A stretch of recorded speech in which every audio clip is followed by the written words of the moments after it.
Who's We do. here? All right. What's up, everybody? The long awaited stream finally here, Finally here. and we're talking all things Michael, soon to be followed by the sequel Jackson, and soon to be put into a home release box set Michael Jackson. That's how they're rolling it out. That look, it just makes sense to me. We got comments on this. There we go. Okay. Harry Allen, what's Maybe good? not. I know it's here. Sorry, I didn't pop up, Tori, but I know it says going to see Michael tonight, so can't stay. Just like David, spoiler. I'll keep it spoiler free. No, 100%. Raven the Black, what's up? Ghost Welcome. Man, LA Trunks. Did the chat pop up yet? I think it's still connecting it. Oh, okay. But folks, worry not. Like we said, this is our spoiler-free section. I think I know also sub too. Is that Yeah. 1 minute Oh. ago? 13 months. Dang, Yeah, I know it. Lord. Thank you. Dang, Thank I you. know. appreciate it. A whole year and some change. I Lord. know it said just like David, the movie title is a spoiler. I'm glad that's becoming a meme now. Thank you. That's funny. I'm glad somebody else acknowledges it. But Okay, yeah, there's the chat now, Tori. There we go. Okay, at least y'all. Sorry, for a minute we weren't getting comments. Now we can see y'all's comments. I think Great. everything. That's YouTube. Is Twitch working too? It's on multi-stream. Oh, okay. All right, it Yeah. should be straight. but we see Okay. But we see Oh, we got Instagram. I don't know. Can you see it in Instagram? Oh yeah. that's too small. I gotta pull it up. what's up, Vinsart? Let me check. welcome. Got Welcome, Mel's. Mel's. Savage Werewolf 1316. Kental BJ23. Yeah, so we saw the Michael movie yesterday. Yep. We went together as a family. It was a great time. Good old family. This family's gonna stick together. But no, we got you got the reference. Thank you. No, the American Dream comparisons I feel like are gonna be unbelievable. But yeah, we're definitely gonna talk about it. I've been seeing like a lot of American Dream clips like popping up on my feed too, which I'm loving because it's like helping me like kind of put some pieces together with Michael's story. Yeah. Which it was still a fantastic little biopic in and of itself. Mhm. I like to look at it as it's going to exist alongside this one, so nothing takes away from either. Got Justin B, Hey Sis and Bro, Hey Sis and Bro. Oh, Oh, it's my brother. What's yeah, up, what's up, Jay? There Jay? you go. Yes, I need to know if I gotta wait for streaming. LOL. I think I'm gonna say this right now. I think it's worth seeing in theaters. The acoustics, the experience. I think it's totally worth it. So Yeah. also, if y'all support the movie and help it reach 1 billion, that'll definitely get us a sequel. So go ahead and get on that. But Uh, cool. All right, so let's just start with some just like favorite in honor of seeing, the Michael movie. What has been some of the best biopics we've seen? I can say for me, one of my favorites is still Straight Outta Compton. I really enjoyed that one. Other than that, it's been a minute since I've seen a few other ones. I did like the Temptations one. I thought that one was really good. The Oh, dang. Temptations is really, Selena, really good. the one with Jennifer Lopez. I did like that one back in the That day. one is good. That is honestly some of J-Lo's like best work. Yeah. Which to She some doesn't- she people that's doesn't ha- not saying much. I but know still. she doesn't have like a huge catalog of great work, but like that's one of her stellar performances, I think. Yeah. Vinsart says, y'all look like y'all about to moonwalk and smooth criminal. And look, I had to pull up with the fit. Look, I got a quick fit check. I had to pull up with the Panther dance. You know what I'm saying? So And there was a lot of people dressed up to go see it too. yeah. No, that was really surprising. Cool to see. I thought I was gonna be the only one. I thought I was gonna look stupid, but hey, I'm not alone. No, that was really cool to see. No pun intended. What other biopics? I like Straight Outta Compton too. Yeah, I really That liked one was really good. Really loved Ice Cube's son playing him, Oh, no, and he that was killed such a it. nice touch. I do think the actor they had for Eazy-E, I think he did a really great job. O'Shea. O'Shea Jackson. Jr., yeah. Tori, what about you? What are some of your favorites? Ray. Mhm. Ray's all. Oh, Ray. Love that one. Tina Turner. Yeah, that was a good one. I always felt Lawrence Fishburne deserved the Oscar Yeah. for Ike. No, like like that's one of them roles where people make you look at people different, you know. Mm-hmm. I mean, Lawrence Fishburne is a legend. He deserves an Oscar, just period. In general. In general. But no, I love their chemistry in that movie, and then like they reunited again years later when they did Aquila and the Bee. Mm-hmm. So I love seeing them together, Angela Bassett and Lawrence Fishburne. Full circle moment. No, it really was. It was wholesome. Mel says New Edition was dope. Yeah, that's Yes. what I was gonna say. New Edition was really good. Benzar says Cadillac Records. Was that? That one has Beyonce in Now it. hold on, is that a biopic? I thought that was like fictional, kind of based on Motown era, but it wasn't actually based on real people. I mean, yeah, Beyonce played Etta James. Okay, it is. Okay, Yeah. so wait, okay, got it. I could be wrong. Never mind. Disregard. I have to be didn't honest, know. I have not seen Cadillac Records.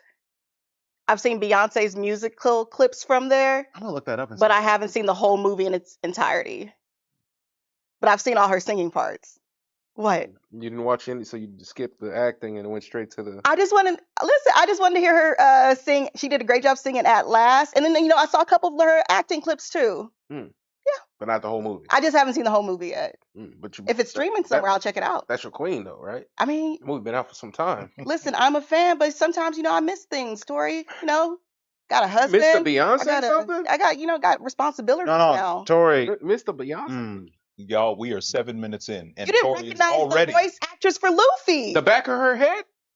The back of her And You voice. was in closer proximity wait a to minute, so Luffy you mean to tell than I me was to Beyonce. if you was in a crowd full of people and Beyonce was in that crowd, you I could pick out that head of hair. the back of her I head. can pick that hair out That's from crazy. a mile away. I That's can. crazy. I know that head. Now, to be fair, she be changing her hair a lot, though. No, she's sticking with blonde right now. Okay. And Tori, I'm not should a you fan be of. questioning people's fandom right now after the evidence we? What evidence? Oh, please lay it on. What are we talking about? What evidence? What evidence? You supposedly are the big Michael Jackson fan. Uh-huh. We're in your car on the way Yeah. to see the movie. Yeah. And he was playing. No, don't forget what he said first. Hey, I know what y'all want to hear. So we're thinking he's about to turn on some Michael Jackson. Yep. It's Don Tolliver. And Now, don't get me wrong. I like some of and Don you want Tolliver's and you want to stuff. know why I did But that? why were we listening? That we supposed to You go want to to the know why I Michael did that? movie. Because I assumed because just earlier that man was sending me screenshots. He's like, "Oh man, this album is so fire." So I assumed like, "Oh yeah, that's what he wanted to hear." That was days ago. That was no. I was My like, God, we're that finna was like pull up to a next Michael day. movie. You ain't got Thriller on. What are you And then it took him forever to find a Michael Oh yeah, song don't to play. yeah, the playlist He was at wasn't the bottom. It was nowhere near recently played. Because recently played comes up first. His No. stuff was at the very bottom. No, that's You had to not what it search. was. I had to wait for the phone to connect to the Bluetooth, and I told them that. And they was like, "No, we supposed to be. You're supposed to have it already queued up. As soon as the car turned on, we supposed to be already be hearing it." Crazy. I've done nothing but listen to Michael Jackson for the whole week, so That's I thought crazy. you was on No, the I same listened to Michael thing. Jackson all day. No, you was listening. I know what you was listening to. Oh, no, looks Show me like your- we just got a super chat from they call him Marvelous with the $4.99. Appreciate that. Yeah, says I'll say it's great seeing y'all. Hey, I've been Vince. waiting. Let's cook. Vince, nah, 100%. it's not even like that. Oh no, Tori was tripping. How? I thought you was finna play "Leave Me Alone." I thought that was your This song. man been sending me screenshots of Don Tolliver all week. What do I have to do with another grown man's playlist? Because I know if you was playing it, then I know Asia was listening to it. No, okay. What about Joe? What about his taste? Yeah. I was dressed up in the Michael fit. Yeah, Well, I know Joe wasn't gonna hear it, but I'm saying we got No, but three Don Tolliver fans. I know you've been hyping it up all week long. You ain't sent me nothing, no Michael Jackson songs or nothing. All week long you've been sending me Don Tolliver. So I was like, oh, okay, I know what you want to hear. Let me play that new album. You was just telling me it was so And then fire. and what did This is I not say? gonna And I fly. said, Tori, where's Michael? And then I put on Michael. Yeah. I was like, oh, my bad. No, first you had to search for Michael. Miscommunication. It took a long time. It took a long time to find Let a me- song. Listen, let me ask you something. Somebody texting you all day long. Oh man, I love cheeseburgers. Damn, do you see these cheeseburgers I got over here? But if we're Yeah. in the car getting Hey. ready to go see a movie about Hey, French fries no. or tacos, They- oh no, I they know what hyping y'all you want up- to eat. Hyping you up on cheeseburgers all day long. It's like, hey, by the way, while you on your way back, hey, bring me something to eat. And I bring a cheeseburger. Like, damn, I ain't want a cheeseburger. I wanted some pizza. That's what that was. That man been telling me cheeseburgers We're all on day. our way to see the movie Pizza. I sent you one text. You sent you sent me a text. You called me on the phone like, hey, bro, I was listening to that album, man. That was fire. I was like, I didn't know it was that good. I was like, hey. And then, like I said, this man been telling me burgers all day. And then I pull up with burgers. He's like, damn, I didn't even say I wanted burgers. I don't even like burgers. I want pizza. That's what that was. Starting off for a lot. I'm telling you. I just don't buy it. But okay, Tori. Any other? That's crazy. So go ahead and save it. I Go don't ahead buy. and save I it, don't man. buy I it. get it. Whatever. No, because it's crazy. Any? Okay. Bro, what you We drinking? did favorite biopics. Oh, it's the wrong bottle.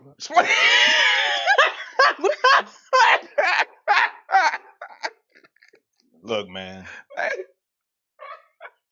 Thought I smelled something funny. I don't know what's going on, chat. Over here. I don't know what That's he's the drinking. couch. I'm drinking tea, and Joe said, "Oh, what's in that bottle?" He said, and I was like, "Oh shit, that's the wrong bottle," because I had water. That was funny. Favorite Michael Jackson song. Oh man, where do we begin? Where do we begin? For a minute, it was Smooth Criminal because I really love the music video. Jam has moved up on my list. Fucking Unbreakable, Break of Dawn. Billie Jean is a mechanically perfect Y'all know, song. right? He man. going through the whole catalog. Save some for the rest I'm of terrible at picking favorites, y'all. They call it marvelous. Says Tory versus the world. He's the mad rapper. One and gave us a $1.99. Appreciate that. Thank you, contribution. thank you Thank so you, much. thank you. You hooking us up. Appreciate you. All right, Joe. That's enough, right? Okay, They done It was- named off half the He done- catalog. yo, the whole playlist. There, yeah. Now, Dangerous though. See, we said song. Okay, I can't narrow it down to one song. You just one wait a you minute, can we listen gotta- to over and over again. You can't name one. I mean, we got a sub. oh, we Appreciate the sub. Oh, who's it from? Oh, Wolf and Films. okay. Thank you, cool. thank you, thank you. Wolf and Films. Appreciate. Oh, Julian's here. What's up? What's happening?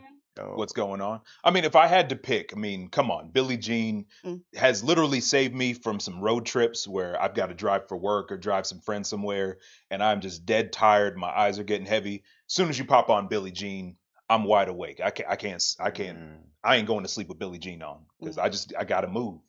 Real We got it quick, on Tori, question for you. I don't think the Twitch chat is popping up in multi-stream. 'Cause I see people on Twitch, That's weird. but it's not popping up in multi-stream. So I can see it on my end, but it's not up here. Vince Art's "Heaven Can Wait" is a completely underrated song. Mm-hmm. Invincible is a completely underrated album.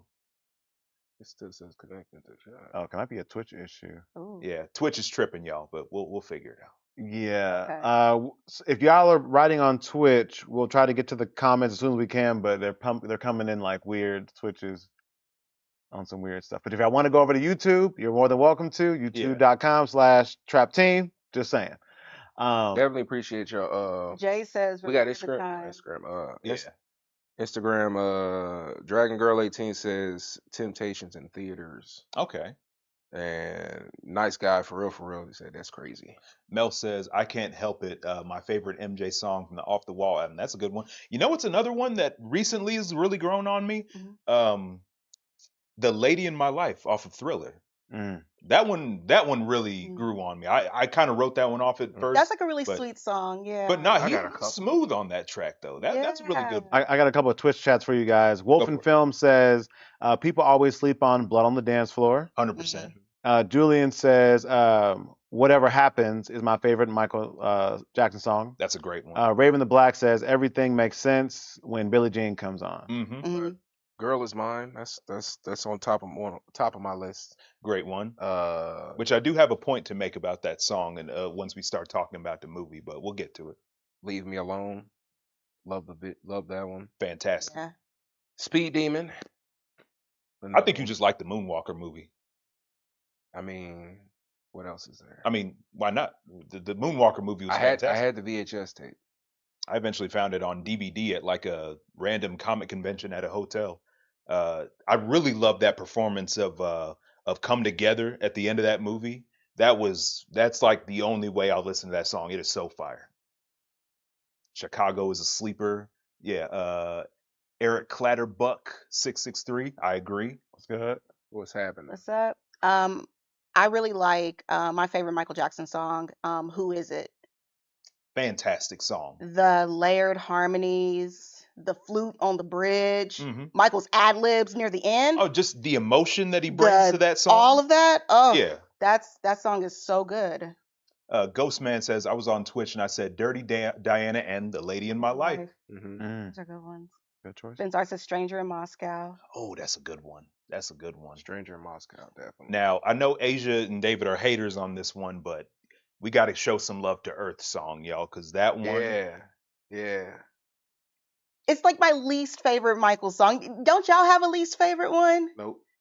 That's you should So though. everything You he should. has his peak. Okay. That I mean, pretty much. I where's still maintain where's the objectivity then? If everything that he puts out is it's objective that every Michael Jackson song is great. There's just other ones that you love more than the other ones. Asia said you have a least favorite though. Yeah, so y'all which one saying do no. you That's have? y'all glazing. I'm not glazing. That is the definition. God, look, if we pull up definition glazing, we so see you mean and to Joe. tell me that you're not allowed to like everything? Are you going What I'm to tell me saying there's is such a that thing as you a have bad to- Michael It is Jackson song? impossible for anybody to put out. You should have some sort of ranking of what's your best, your favorites. This is this, and at the bottom there has to be some song there that like just didn't do Well, it for you. David, you're missing that it's a scientific fact that there is no such thing as a Ooh. bad Michael Jackson song. So I'm with Eric Clatterbuck. Earth Song is rough. thank you, Eric Clatterbuck. Thank You know what else is rough? I remember watching the making of yeah, that video. The state of the world, the environment. Yes, but War. Joe, you're missing the point though. We agree about the message. Yes. Listen, this is very Y'all complicated. just don't want to hear it from him. No, it's not. That's It's not about. No. Are you denying the musical genius behind that song? What I'm saying is, in general, that song is just not one of my favorites. The message is 10 out of 10. Beautiful. The song is probably a good What would have made 6.5 for What me. would have made it a good song? You need Why to not shake his make that ass message? more. That's what he That's needs. probably what He's it trying had. to pop ass with It had to sexy be red, some- bro. This ain't that type of song. He wanted to be able to work out to it. I want to hear about people suffering while I get my miles in, right? You can't work out to like where he's just belting out, like where he's putting all that power into the song. They didn't feel it. They wasn't feeling it. Why are we not allowed to have a least favorite Michael Jackson song? What was bad about it? I would say honestly, like the chorus, that whole like that hollering part. It's not. I didn't think it sounded good. Yeah. Hooting and hollering, that's a good term to use. Yeah. It was a lot. But Yeah, I you get- got to acknowledge the genius behind that, because what he wanted to do was he wanted to create a song that could resonate with people globally, regardless of whatever language you spoke. If you can't speak English, you can hear the emotion just raw in the song. That's why he just hollered, didn't say words. He did say words. No, that one part. Are you what- talking about like the actual like What's that part, chorus, or are you Asia, talking the- about the part at the end? Yeah, well, I don't want. I can't do it. My voice will crack. You know what I'm saying? But like that, y'all know what I'm talking about. There's a Yeah. part where there's no words. It's just some hollering. Yeah, where he's just like. Did you not see what was going on while he was hollering? Were you I don't remember like holding on to exactly. some trees or something? Oh, But listen, you're talking about the video. The video was cool. I'm talking about the song. What Yeah. situation? that was the pain, letting out the pain of the. Give me an example. When in life, what situation would I ever play the Earth song? When you're just listening to music You can and play you it just at want a to get in. protest, at a protest that's going on, Much because so. you're all about equality and you don't like the things that are going on right now. You support war. You could be playing it at one of them. Got an APAC check in your We pocket? go to war with everybody and their mama these days. So you wouldn't want to say, hey, let's listen to this song and this is how we should be. You don't want to do that. You don't support that. Yeah, they call Marvelous says Earth Song will make you rip your phone book in half. I completely agree. Vince Art's Jam is a cool one. Nah, Jam is moved up as one of my favorites. Toys and Tits say Ben is my least favorite. Ben used to be Ben's one a of my beautiful least song. favorite ones, but it's grown on me. Yeah, it's not one that I go to very often, but it is one that whenever I hear it, Maybe it Earth always Song will feels- grow on you. Earth Song's not gonna grow on me. When's the last time you listened to it? You know what? I'm gonna give it. No, I'm not. I'm not about Okay, to see, listen now to you're it. being stubborn. Yeah, no. Now I'm you not got about me to yelling listen like to it. Toria in this motherfucker. I'm not about to do that to myself. See, you just hating. That's what. No, Because just you don't. because Cause just admit that you don't want to like it. You don't want to like it. it's okay, Tori. If I have a list of favorite Michael songs from 1 to 10, Earth Song is just at 10. It's just at the bottom. Yes, of but the here's the thing. list. Okay, chat. Here's what's going on. You talking about these are Michael Jackson stans and glazers here, okay? Stands and glazers. Yes. Ain't nobody. No, Michael. Because the does no fact that wrong y'all in are your saying eyes. that there can be no, no, least no, favorite song is crazy. I just think I think there's no such thing as a bad Michael I song. didn't say bad song. Okay, She said yeah. least favorite. Tori says impossible. I didn't say impossible. Oh, I said you gonna I just rewind the don't. clip? I said I just don't have one. I just say that you can phrase it as there's songs of Michael's that you like less than the other ones. That is a factually correct statement. Okay. So it was a problem in your wording, David. So I'm glad that we cleared that up for you. Yes. Do you want me to click over? For what? No, I sent it to you. Okay. Hold on. the one and only, a bunch of numbers. Blood on the Dance Floor is the worst. See, I can't agree with you there. I mean, that beat alone is fantastic, and there's actually like a bit of a message to that song. It's about unwanted pregnancy. Oh, we got Lean in the chat, by the way. Lean in Lean in cuisine. Cuisine? Oh, Yeah, what's yeah. up? Lean in cuisine. He Oh, man. says Michael Jackson Glazers are completely justified. He's Michael Yo. Jackson. That's what I'm talking about. Thank you. That's what I'm talking I'm about. glad you understand. Good to have you on the stream. Love your work. You think Michael Jackson Glazers are bad? Don't get me started on those. Don't even go Beehive. Those We Drake know. Glazers. Oh yeah, they all trash. But Man. present company. Did y'all see them outside picking up pieces of the ice to take home? Like what? Let's get back on track. Yeah. Let's get back on track.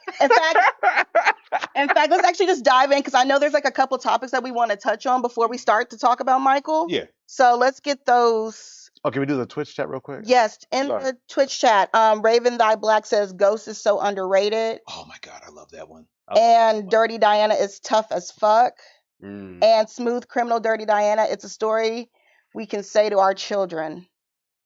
Who said that last one? Those are all from Raven Thy Oh, Black. all from Raven. Yeah. Okay. Yeah. Okay. And then Xtrills asks, what do you think about Xbox prices going down? Ooh, That's a great segue into my first Well, there you topic. go. Is it for the consoles or the actual or Game Pass? For Game Pass, Joe. Because didn't we talk about that last time? Well, now They it's now No, now it's confirmed. Okay. Yeah, because you be like, Well, hold on. Let me break it down. I got you. This is her job. In a rare move for the industry, Microsoft announced a price cut for Xbox Game Pass Ultimate, dropping it from $29.99 back down to $22.99 a month. Subscribers will not have to wait. Oh, sorry. However, the news came with a black eye for fans. Beginning this year, future Call of Duty titles will no longer be day one releases on the service. Subscribers will not have to wait approximately 1 year for new Call of Duty titles to join the library. I mean, at least it's only Call of Duty. There's better stuff to play out there. But you say that Xbox doesn't do anything good for its What was the price difference? Did they say? $29.99 down to $22.99. Hmm.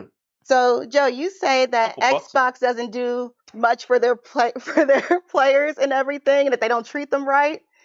I've never heard of a CEO coming in and dropping prices and like really making it happen. And if it has happened, it's just very rare. So I just wanted to know your thoughts. Me too. Why you all up in my nose about this, bro? You're the one that got rid of yours. But anyways, so my point is this. I largely feel the same, just in general, because this isn't a W. This is just the correction of an L. Is it? Yes. Is it? That's really all it is. What about what's PlayStation's excuse then? Because they just everybody and their mama just up the price. Well, hopefully they follow suit too, but I'm still not going to get an Xbox or get Game Pass. I've got my PC. I'm cool. Black Nose Marin redeemed a stretch. All right. Well, Stretch. I'll read some comments. Oh, we still got some more Michael ones. They don't care about us is a good song and still relevant in this era. Agreed. I like that one a lot. 100%. Rock My World is my favorite. That's in my top 5 fired on your day off. They call him Marvelous said Sega did this same thing back in the day. Vince Arts says, good on Xbox. And then Toys and Tits says Joe is right. I'm just saying. And Joe on Twitch, Lean is kind of agreeing with you and says Xbox is fixing a problem they created. Thank you. And Joe said, and Ev Raw says Joe won't care because there's no exclusives being pushed out. I'm just saying. But she did say that they are looking into that. Right. Yeah. So I mean, Another, once again, not a W. That's just correcting the issue that they've been facing to begin with. But hey, if they do that, that'd be fantastic. okay, but Joe, I think you should to me give Xbox more credit because again, we're talking about a new CEO coming in. This is Right. like the first week dang near, and she's already doing all of this. I mean, look, Like, I can this give her is a good- credit, but at the give her end a lot the of day, credit. But the thing is, Xbox failures aren't hers. She just got here. I know, but now they're correcting the mistake. Yeah. She is, because she just got here. Yeah. Yeah. We should be applauding that. I mean, good for her. We'll see what else But goes you're like, down. you're downplaying it. We should be like, as gamers, we should be celebrating. Yeah, okay, let me put it to you this way. Okay. Hate to get political about this, but yeah, I've be got careful. just an analogy here. Let's say that any old random president that happens to be in power, we'll call him Lonald Dump, creates an issue with the economy and utterly tanks it, drives prices up and this and that, and then says, hey guys, we're going to fix it. We're going to lower prices back down again. But you were the one that raised them. So what are you actually doing that's a net positive? You're just correcting the issue that you created. So that's what Xbox Technically, is her doing. predecessor raised the prices, right? Well, yeah. I mean, again, good on her So for that's what I'm saying. So she's being the still one correcting. to fix it. Yeah. But the L is still overall on Xbox and the dumbasses that were in charge before, because they basically gave her a sinking ship to inherit. So I feel for her, and I'm happy that she's got at least some kind of sense in her head to know, hey, y'all been fucking up. I'm gonna come in here and start sweeping up the place. Totally understandable. Yeah. I think the chat is only showing Facebook now. Yeah, I had to refresh. Damn, what is going on with Twitch chat? Yeah. Not you guys, but the system itself. So apologies if we haven't gotten to your comments yet. Yeah, sorry. Our is it multis or is this? It's on It's a multi-stream. multi-chat. Okay. Yeah. Yeah. So our- Multi-stream really feels Okay, like wait, it's, there's it's, Sony. it's correct. Okay. It's correct. Okay, it just But Twitch comments are still coming in weird. So Asia, I'm sending some to you. send them to me. Oh, Justin, I completely agree. Well, yeah, because Speaking like of game on consoles, it's like it hasn't loaded in on here. That's what the issue is. It's not OBS. I mean, Streamlabs Mhm. isn't. Yeah, Asia, I'll send some to you to read. Okay. You already sent you YouTube, some. they're popping back up now. yeah. Okay, good. Oh, it's Daryl Roberts. Y'all stay blessed. Continue to make the world a better place online. Hey, appreciate you. Justin says, speaking of game consoles, this would be a perfect time for a re-release of Michael Jackson: The Experience. First off, y'all ain't trying to see me in that. All right. Because you want to lose? Look here, man. I was a legend on that game. I was damn near Michael himself. Dave knows he's scarred. He doesn't want to play me in that either. But hey, I would love to play that on stream one day. That'd be fantastic. Listen, I wish I had a physical copy of the Moonwalker game. Oh, that's a good one. I remember. No, that. Moonwalker, that was my game growing up. I love that on Sega. I remember my first time ever seeing it or playing it. I was super young. We took a charter bus to Washington to visit my uncle, and we stopped at a gas station, and the Moonwalker arcade game was there. I spent all my snack money at at that game because like I had never seen it, and I was like, I this is what I need this game. So No, I tell you, one of the most peak moments of my youth was playing Michael Jackson: The Experience, and on one of those like that second level where they had beat it when you're in the streets, and you go to that particular spot and you get hit with that shooting star, and Michael turns into a robot. Oh, that was the hypest shit. My jaw hit the floor. I was walking around shooting missiles and lasers. Oh, that changed the game. I love that game. I need to find a PC rip of it. That's not too hard to find. I'm gonna try it. I'm gonna see if I can stream it. But anyway, I'm gonna hit some of the Xbox comments. Yeah. Somebody said, And by the way, real quick, an Instagram comments from Stephanie Roche says, "I love your content." Appreciate you. Thank you so much. James Woodard says Xbox is apologizing after a bad decision. And then also here on Twitch, DB Dax said Xbox got a lowercase W. Should have been $20, but in this economy, gaming community will take the small wins. Yet none of that matters if Xbox doesn't get some games, some exclusives on their platform. Thank you. I'm glad people are starting to see things my way, you know? Oh, and Stefan, it wasn't Stephanie, it was Stefan. Sorry. Okay. Stefan Roche, so my bad. Thank you, Stefan. And then Black Rose Baron says, not gonna lie, y'all looking clean. Keep up the good work. What up, Thank Black you. Rose? Thank you. I ain't see you hop on Tekken in a minute, man. What's going on? Oh, they got some more though. They said, and let's put this out there: PlayStation went up on prices, and Xbox did the same thing, but PC still winning. Plus, the Xbox handheld didn't work out as planned. Same thing for PlayStation. Only Steam worked out. Prove me wrong. Look, I'm telling y'all, Steam and PC gaming is like getting a full course meal with all the nutrients and balanced breakfast that you need, and then the rest is fast food. Nintendo is Wendy's, still fantastic fast food, maybe even Five Guys level. PlayStation is Burger King, still bottom of the barrel, but still better than McDonald's of the gaming industry, which is Xbox. I'm just saying. Tori, how do you feel about the price drop? I mean, I knew it was coming. Mm. You know, Did you? Yeah, when you kept on saying give up on Xbox, I You said had no. faith. I said what didn't I say? Pull up the clip. I said, hey, listen, they not done. They still doing something. If the price didn't drop, you'd they still be paying for it. I don't know. We don't know. Wait, It's hey, kind what of did narratives Kanye? be What did changing. Kanye say? I we'll guess never we'll know. never know. Yeah, I'm just because saying. he's the perfect person to quote in 2026 is Kanye West. Sure. Good point. David, He won't be the worst. does this make you? He's up there. What the hell? What the? He's pretty bad though. Okay, we Oh, changed that. man. Does this affect your decision making with your Xbox anymore, or?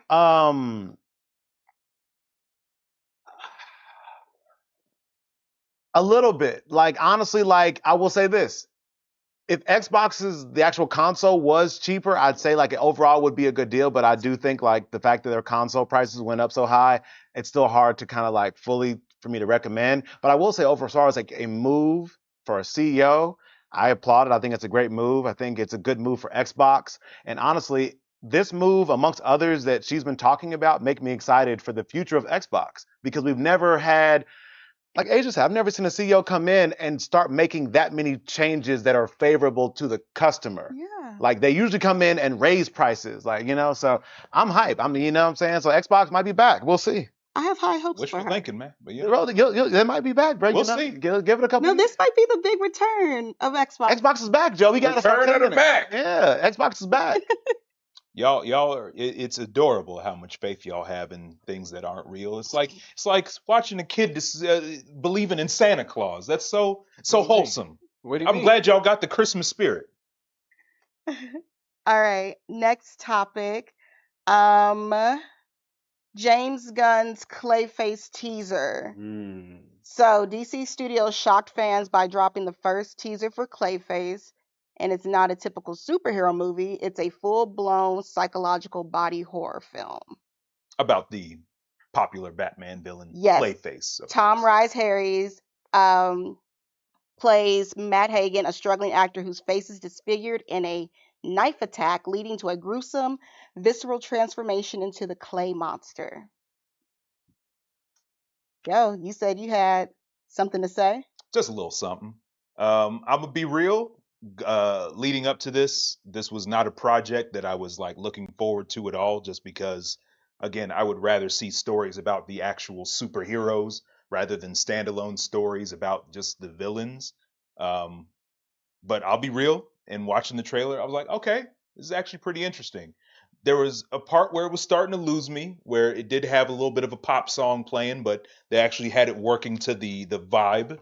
And then there was a point where I was sitting there like, okay, this is great and all, but when do we see him as like the actual clay mud monster? And then they had that part where it was silhouetted and you see his arm come up and it's morphed into a big old mace with a little spike ball. And I was like, okay, that's the type of stuff that I want to see. You're not showing everything, but I do like that. So my curiosity has been piqued. So hey, I'm willing to give it a shot. So Clayface, you're excited for? We have that. Can you say that? I give it a mildly enthusiastic. But can you say that though? No. You have Joe's funny. I'm like Joe refuses to acknowledge. You're not gonna say the name because it's James Gunn or what? I mean, I'm not. I'm just saying like I'm actually curious. I do want to check it out. Okay. All right. Like I said, for whatever reason, just watching it, I think tonally and stylistically, it was working for me. So I might give that one a watch. Okay. It comes out on my birthday. Well, there you go. We got a few comments from what? Twitch. Yes, here we go.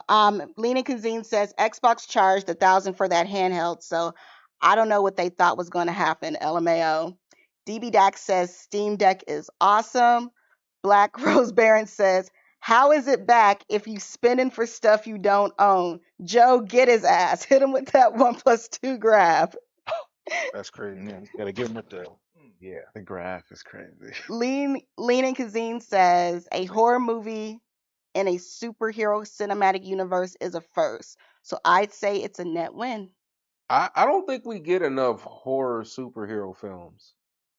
We don't, than because we had. I mean, there's not too many of them. Not too many. We had We don't Brightburn.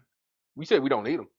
Yes, we do. Yeah, I'm tapping out. That's the real deal. Like, do you think Okay, they don't be killing? remember who we're talking to though. We my got thing- a couple of Frady But my cats thing's, over even here, in the so. comic books, these villains be killing.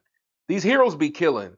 But people want to see these movies where none of that happens. What? Nah, we need the reality. If there was real, it would be like The Boys, but worse. Goodness. Joe, on Instagram, Stefan says, Mhm. I'm with Joe on most opinions on God.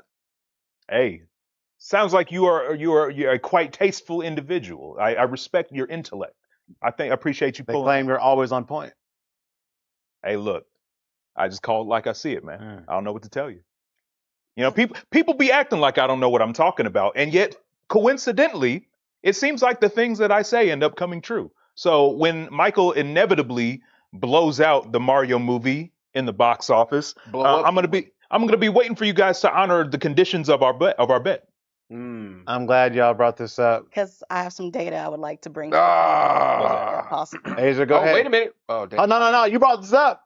Don't No, try no, to back, say I got. I don't was try to gonna say- backpedal now. I was gonna say one. I would say it did gross the highest for a music biopic. Okay. It did. That's Yes, it did, and it's in that category. That is great. I do want to bring up some numbers though. Mm-hmm. Mm. So, oh my gosh, where's the text at, David? You want me to? I have the data. Looking a little nervous over there. What was good? Oh, here we go. Okay. So, Michael is aiming to set the record for biggest music biopic opening weekend with a 70 million plus debut. Okay. Michael is expected to be bigger even internationally Oh, of and course. projected to earn 75 to 80 million from 82 markets.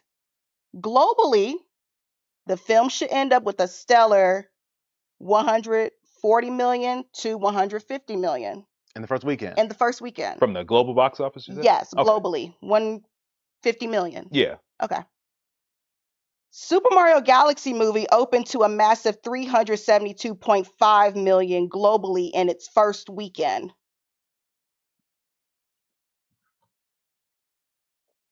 Hey, give it time.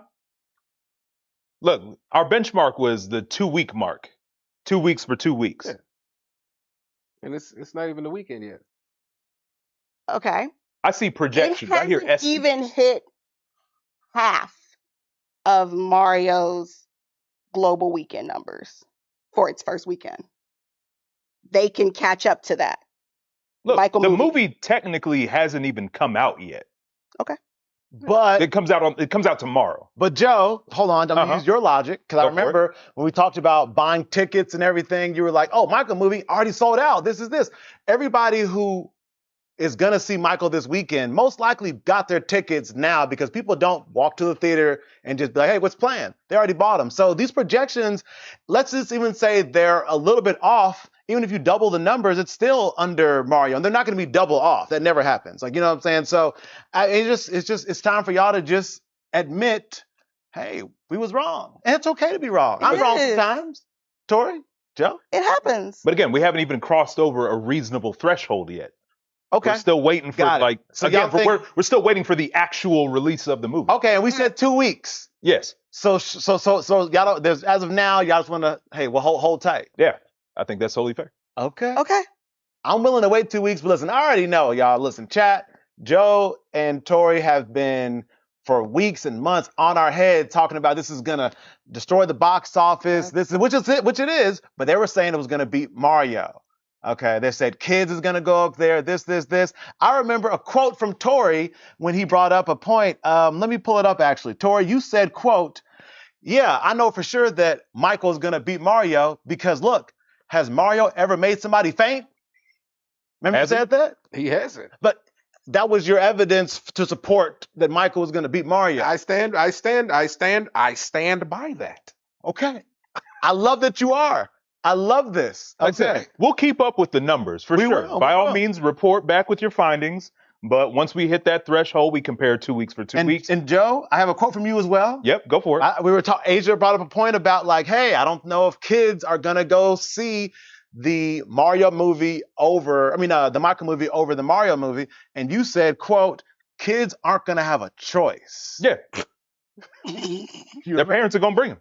Yeah, of course. So all right. So according to y'all are saying that even though the projections are what they are, in 2 weeks things could change. It's possible. Yeah. Okay. Oh, I mean, yeah, like All right. that's just natural. I'm willing to wait. Because there's like a steep difference between like a 100 something 'cause, million we went- versus like 600 million. We You know what I mean? Pulling up Mario numbers on what's that day one. We wasn't doing that for y'all. Okay. Y'all want to do that for us? So Okay. real quick, so we know what happens if y'all are wrong? Will y'all actually admit? Yeah. Well, Tori though, will you admit you were wrong? Admit to what? That you were incorrect again? No. What? What do you mean no? No. Maybe, I don't know.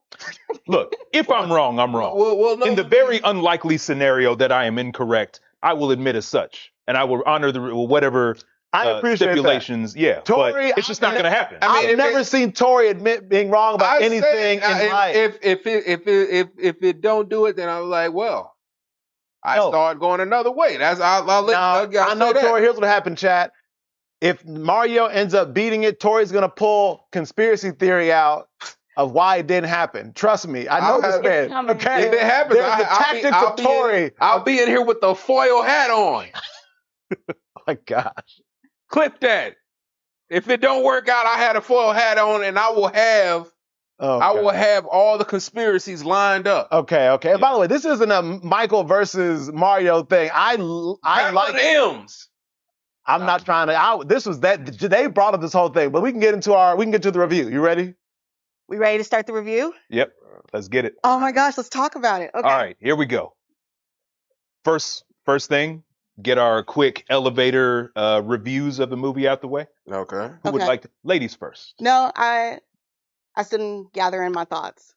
So you don't respect women enough to let a woman speak, even if that woman is you? I mean, you're the I'm face kidding. of the. I mean, you got it. You got the whole fit on. Like, I mean, this is true. let's go. You know, but Michael was humble. So Dave, you got the thriller. Yeah. Go ahead, bro. Oh, as far as initial thoughts? Yeah. Yes. Okay. Initial thoughts are I do think the reviews, if you guys have read any or concerned about those, I do think they were too harsh. The movie is not as bad as critics are saying. If you guys don't know, last time I checked, Rotten Tomatoes had it at a 27 or maybe 37 at most. I do think that's low. The movie does have a couple things if you want to critique, but overall, I did like it. If you're a Michael Jackson fan, I'd say it's a must-see. I have some critiques of my own that we'll get into the review, but overall, as far as the things that I was looking forward to, I left the theater mostly satisfied. So I did like it. I don't have my score just yet, but I do give a mostly thumbs up. You know, I'm still formulating my full thoughts though, but overall, I did like it. Totally fair. Mm-hmm. I would say this. The movie does a great job of emphasizing the beauty and the talent of Michael's music and his dancing and just the impact of him just being Michael Jackson. All of the musical sequences, a good majority of them are done very, very well. But I will say the movie only gives you a surface level idea of Michael. It doesn't really give you too much into who Michael is. It's very surface level, but yeah, that's probably what I'll keep it at so I don't say too much. That's fair. That's fair. And real quick, Beats of Blade did subscribe. Oh. So I want to say thank you. Appreciate Thanks, that Beats. so much. Beats of Blade. Appreciate you. Yeah. So just because I like you guys. Oh, man. Was the reason. You know, we like you too. Yeah. Thank you. Appreciate it. Tori? I mean, I thought it was good. I enjoyed the comparisons from the side by sides of the performances. Like there were certain moments where you couldn't tell whether this was Michael or Jafar. So that was really good. I did like how they would like show you this when they were filming something or doing something, like it was like the behind the scenes of what they were doing. So that was pretty dope. The music numbers were great. But it was surface level to to a lot of the things. You know, it was easily digestible Mhm. for anybody who just wanted to see Michael one more time. So Mm. I thought that was really good. I like how you Well said put, that. well put. Yeah. For me, it largely played out about how I expected. Just because, again, this is a movie with like a 2 hour runtime, and I've got some theories on that, some of you've already heard, but you're not going to get like everything in that 2 hours. And you're covering like 3 to 4 decades of this person's life. So things are going to be really fast paced and really, you know, you're going to have to gloss over a number of details and give it like just that right amount of acknowledgement. Of course, like the musical numbers were stellar, shot well. The acoustics, hearing them in theaters was damn near like you were at a concert yourself. Mm. I do think there was a pretty good amount of emotion in the movie. It was kind of funny because as we were watching it, clearly with a crowd of Michael Jackson fans, whenever you had a really uncomfortable scene with Joe Jackson and Michael, our audience was like laughing because it's like, we know it's about to go down with Joe Jackson. But obviously the actual moment is like pretty emotional and like dreadful for like the Michael character in the moment. Mhm. But overall, I think the movie was pretty great. But is it like absolutely perfect? Is it going to be like the dream film for like a Michael enthusiast like myself? No, which I didn't expect it to be. Is it the worst case scenario where I thought it was still going to be good, but it was just going to be complete cheesy biopic dialogue, if you know what I mean? Yeah. There's some of that there, clearly, because they have those lines that it's like, this is movie trailer speak of saying, Michael, you have a special light that nobody else in this world has. And one day the whole world is going to, like, they'll have dialogue like that. And in the trailers, it was getting kind of corny for me.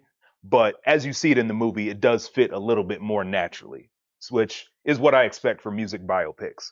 But overall, I definitely enjoyed it. And I wouldn't mind seeing it again. So, No, same. hmm Mhm.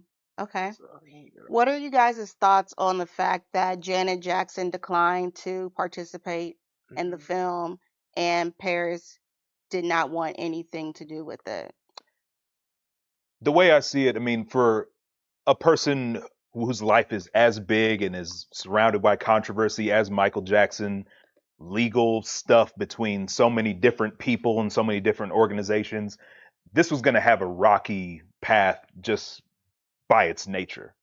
Like one thing that you've got to keep in mind too is like this has got to be real about it. A lot of the people responsible for the decline of Michael's career are the people that are profiting off of this movie. So of course you're not going to get like the full story of like everything or going to represent the way Michael felt about certain things.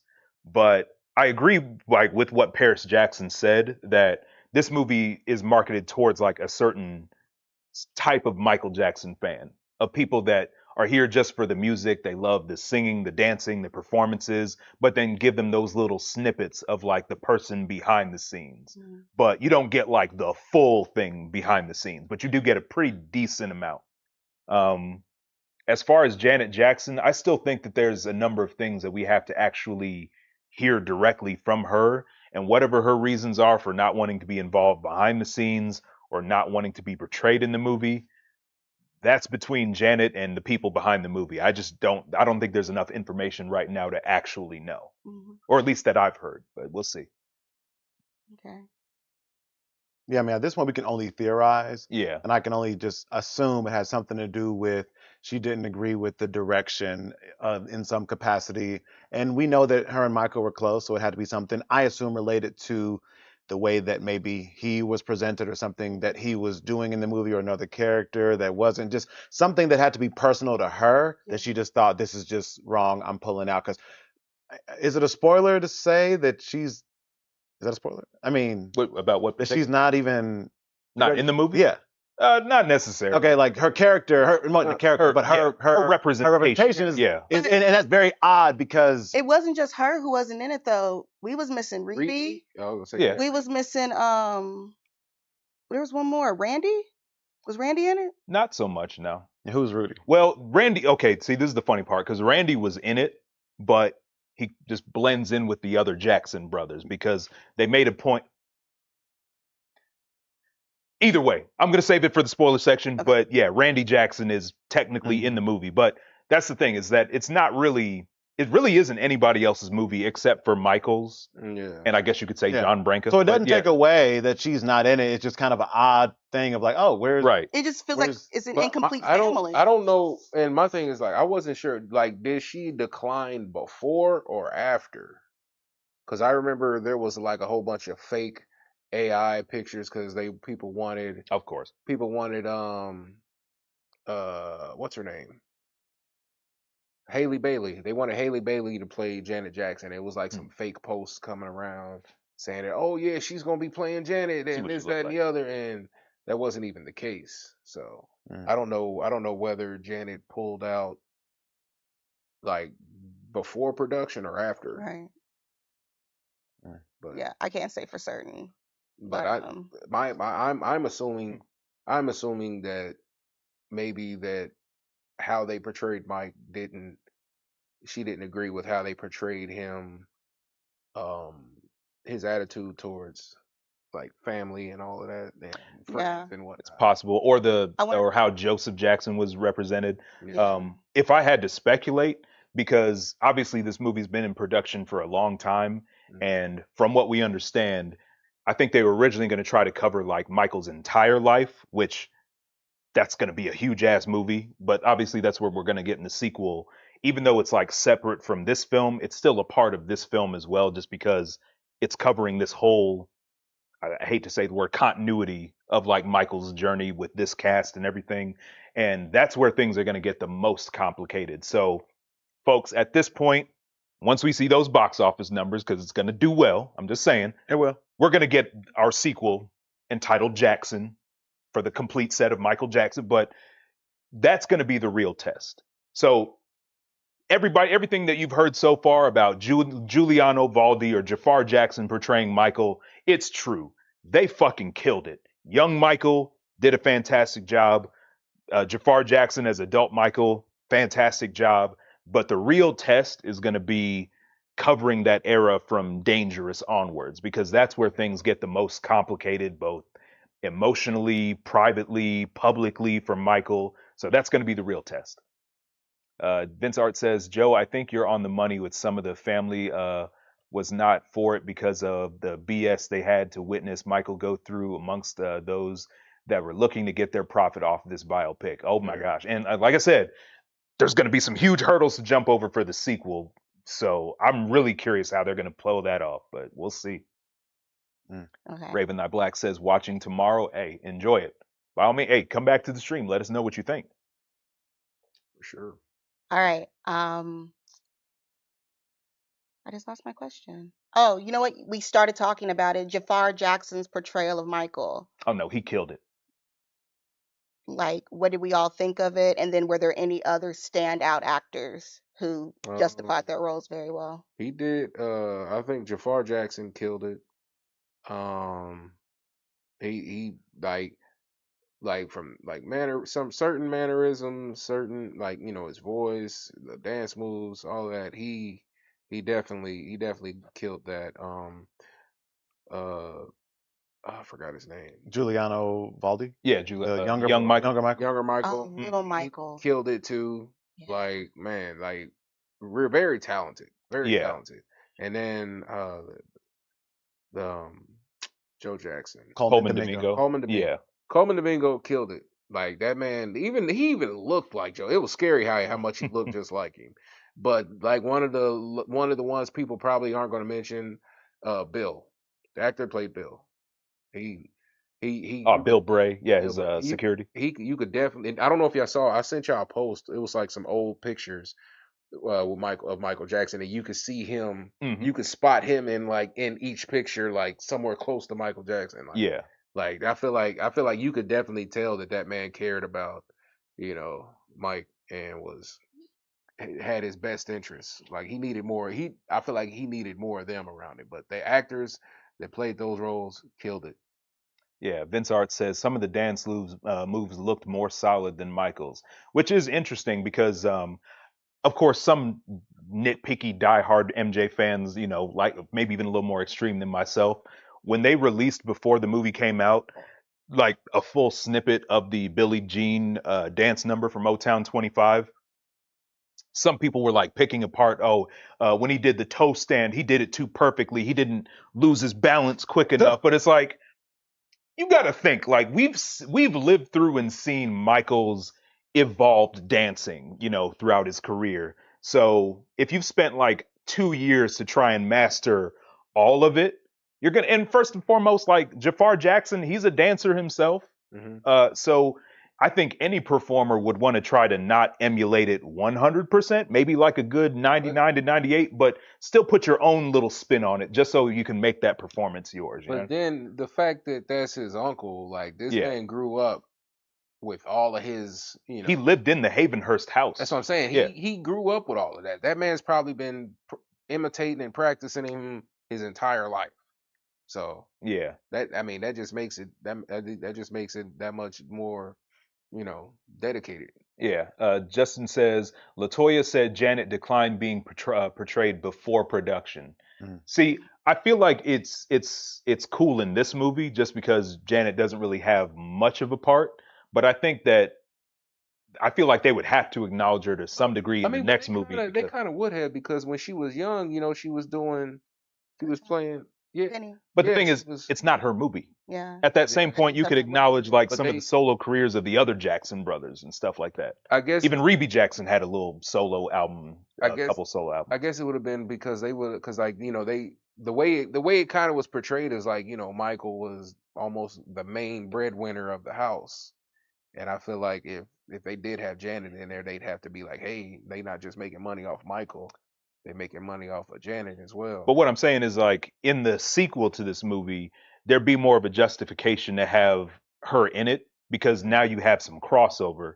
Because when Michael Jackson did that Oprah interview and he like revealed to the world for the first time, like, I have vitiligo, Janet was actually really happy about it, because she's like, finally my brother's actually talking about it and we can stop holding the secret for all these years. Obviously they collaborated on Scream. There was like, Michael really admired Rhythm Nation. So there's obviously like more crossover between them there. So it would make more sense to have LaToya portrayed there, but maybe she's just opposed to being portrayed in it, period. So who knows? But we'll find out. What's up there? Thoughts on Jafar? I want to hear your thoughts. Yeah, I don't know. You were watching videos earlier and stuff. So yes, honestly, Jafar Jackson did such a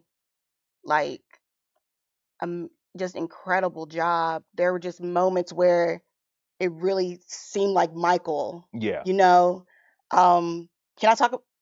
we talk about songs in the movie? Yeah, go for it. There's a part in the movie where Michael is singing "Don't Stop Till You Get Enough," and in the studio, and they do something really cool with the audio where they lower the music and then you just hear Michael's falsetto. Yeah.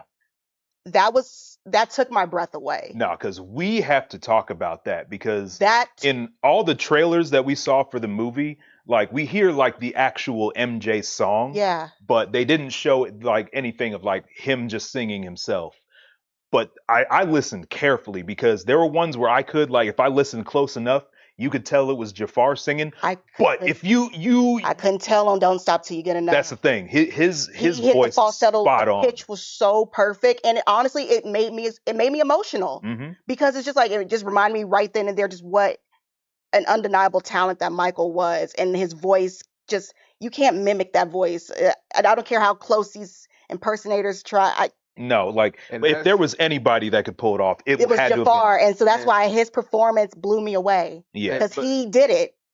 A lot of the impersonators, they were upset because I look just like Michael, but they can't sing, dance, or skip. But they was like, well, you can. It's looking the part is cool and all, but if you can't. If it's the other stuff, it's the mannerisms, it's the voice, it's the dance moves. If you can't do none of that, looking ain't good enough. I mean, even when it comes to the dance moves, like, Jafar like really captured like every move spot on. Like that 2 years worth of preparation paid off big time because there is a way that Michael moves, like where he'll have energy where he needs to, and he'll be just effortlessly cool when he needs to. And okay, look, the inevitable comparison between Wiley Draper from The American Dream and Jafar Jackson, we'll go ahead and rip up that Band-Aid off. Both of them, fantastic job. But if there's like one negative, just one small little half of a negative point you could give Wiley Draper, is that a lot of moves he would put a little too much energy into it. I don't know if you guys had a chance to go back and watch some of those scenes, but like you can see in the way that he did like the Billie Jean performance. Let me get up and demonstrate just a little bit, you know, I'm a little rusty. Thanks for redeeming that stretch. But you can see like the way he'll move his arms, like he'll like really swing and go super fast. But Michael was just like really precise and sharp when he did it in Motown 25, where he just goes boom, boom. And like it was effortlessly cool. Yeah. And I think even Jafar Jackson captured that really well. He did. I agree with that. Yeah. Definitely. Oh, like man. there's moments like if you're not locked in, you'll swear you're looking at some old footage of Michael Jackson. I mean, look, and at the end of the day, he doesn't look exactly like him. Yeah. A lot of it depends on what expression he has at the time or what angle, but there are ones where I was like, wait, that's not Michael? No, they definitely caught me off guard a good number of times. Justin says, how heavy is CGI used, and did you guys find yourselves being pulled out of the movie because of it? That's a really great question. That is a really good question. I don't the CGI that they had in there didn't pull me out because the parts where they used the CGI, I can understand why it was used. It didn't. I know y'all got something to say. I didn't like because I've seen other movies in 2026. That's excusable. This is the king of pop. Wait a minute. I've Tori, seen. you know that bubble scene deserved better. Yeah, because this is the king of pop here. How could you accept this? Listen, no. Here's the thing. The way he looked in that with the bubble scene was no difference than Planet of the Apes. Quit lying! Tori. What? Tori, no. No, Tori. No, we're not going to let you. When was the last time you saw Planet of the Apes? That is, we're not going to let you lie. Have you seen the recent movies? No. Planet of the Apes has some of the best CGI, period. What are you talking about? They look fake to me. Are you talking about the new ones or the ones from the 90s? What are we talking about? That's what I'm asking. The new ones. You're talking about the new one with the one with James Franco. With the one where he whispered in his ear? No. He looked just lying. like it. No. You're 100% lying. Tori, they have motion capture for that. So they do the same stuff they did on Avatar. What are you talking about? No. Avatar look fake. What? You mean to tell What? You telling me? You mean to tell me they look like Go ahead. You mean to tell me that they look real? You mean to tell me they look real? That's why everybody likes the movies, Tori, because no. You telling me that Bubbles look the same as James Cameron's Avatar? Damn near. Tori, what? Side by side.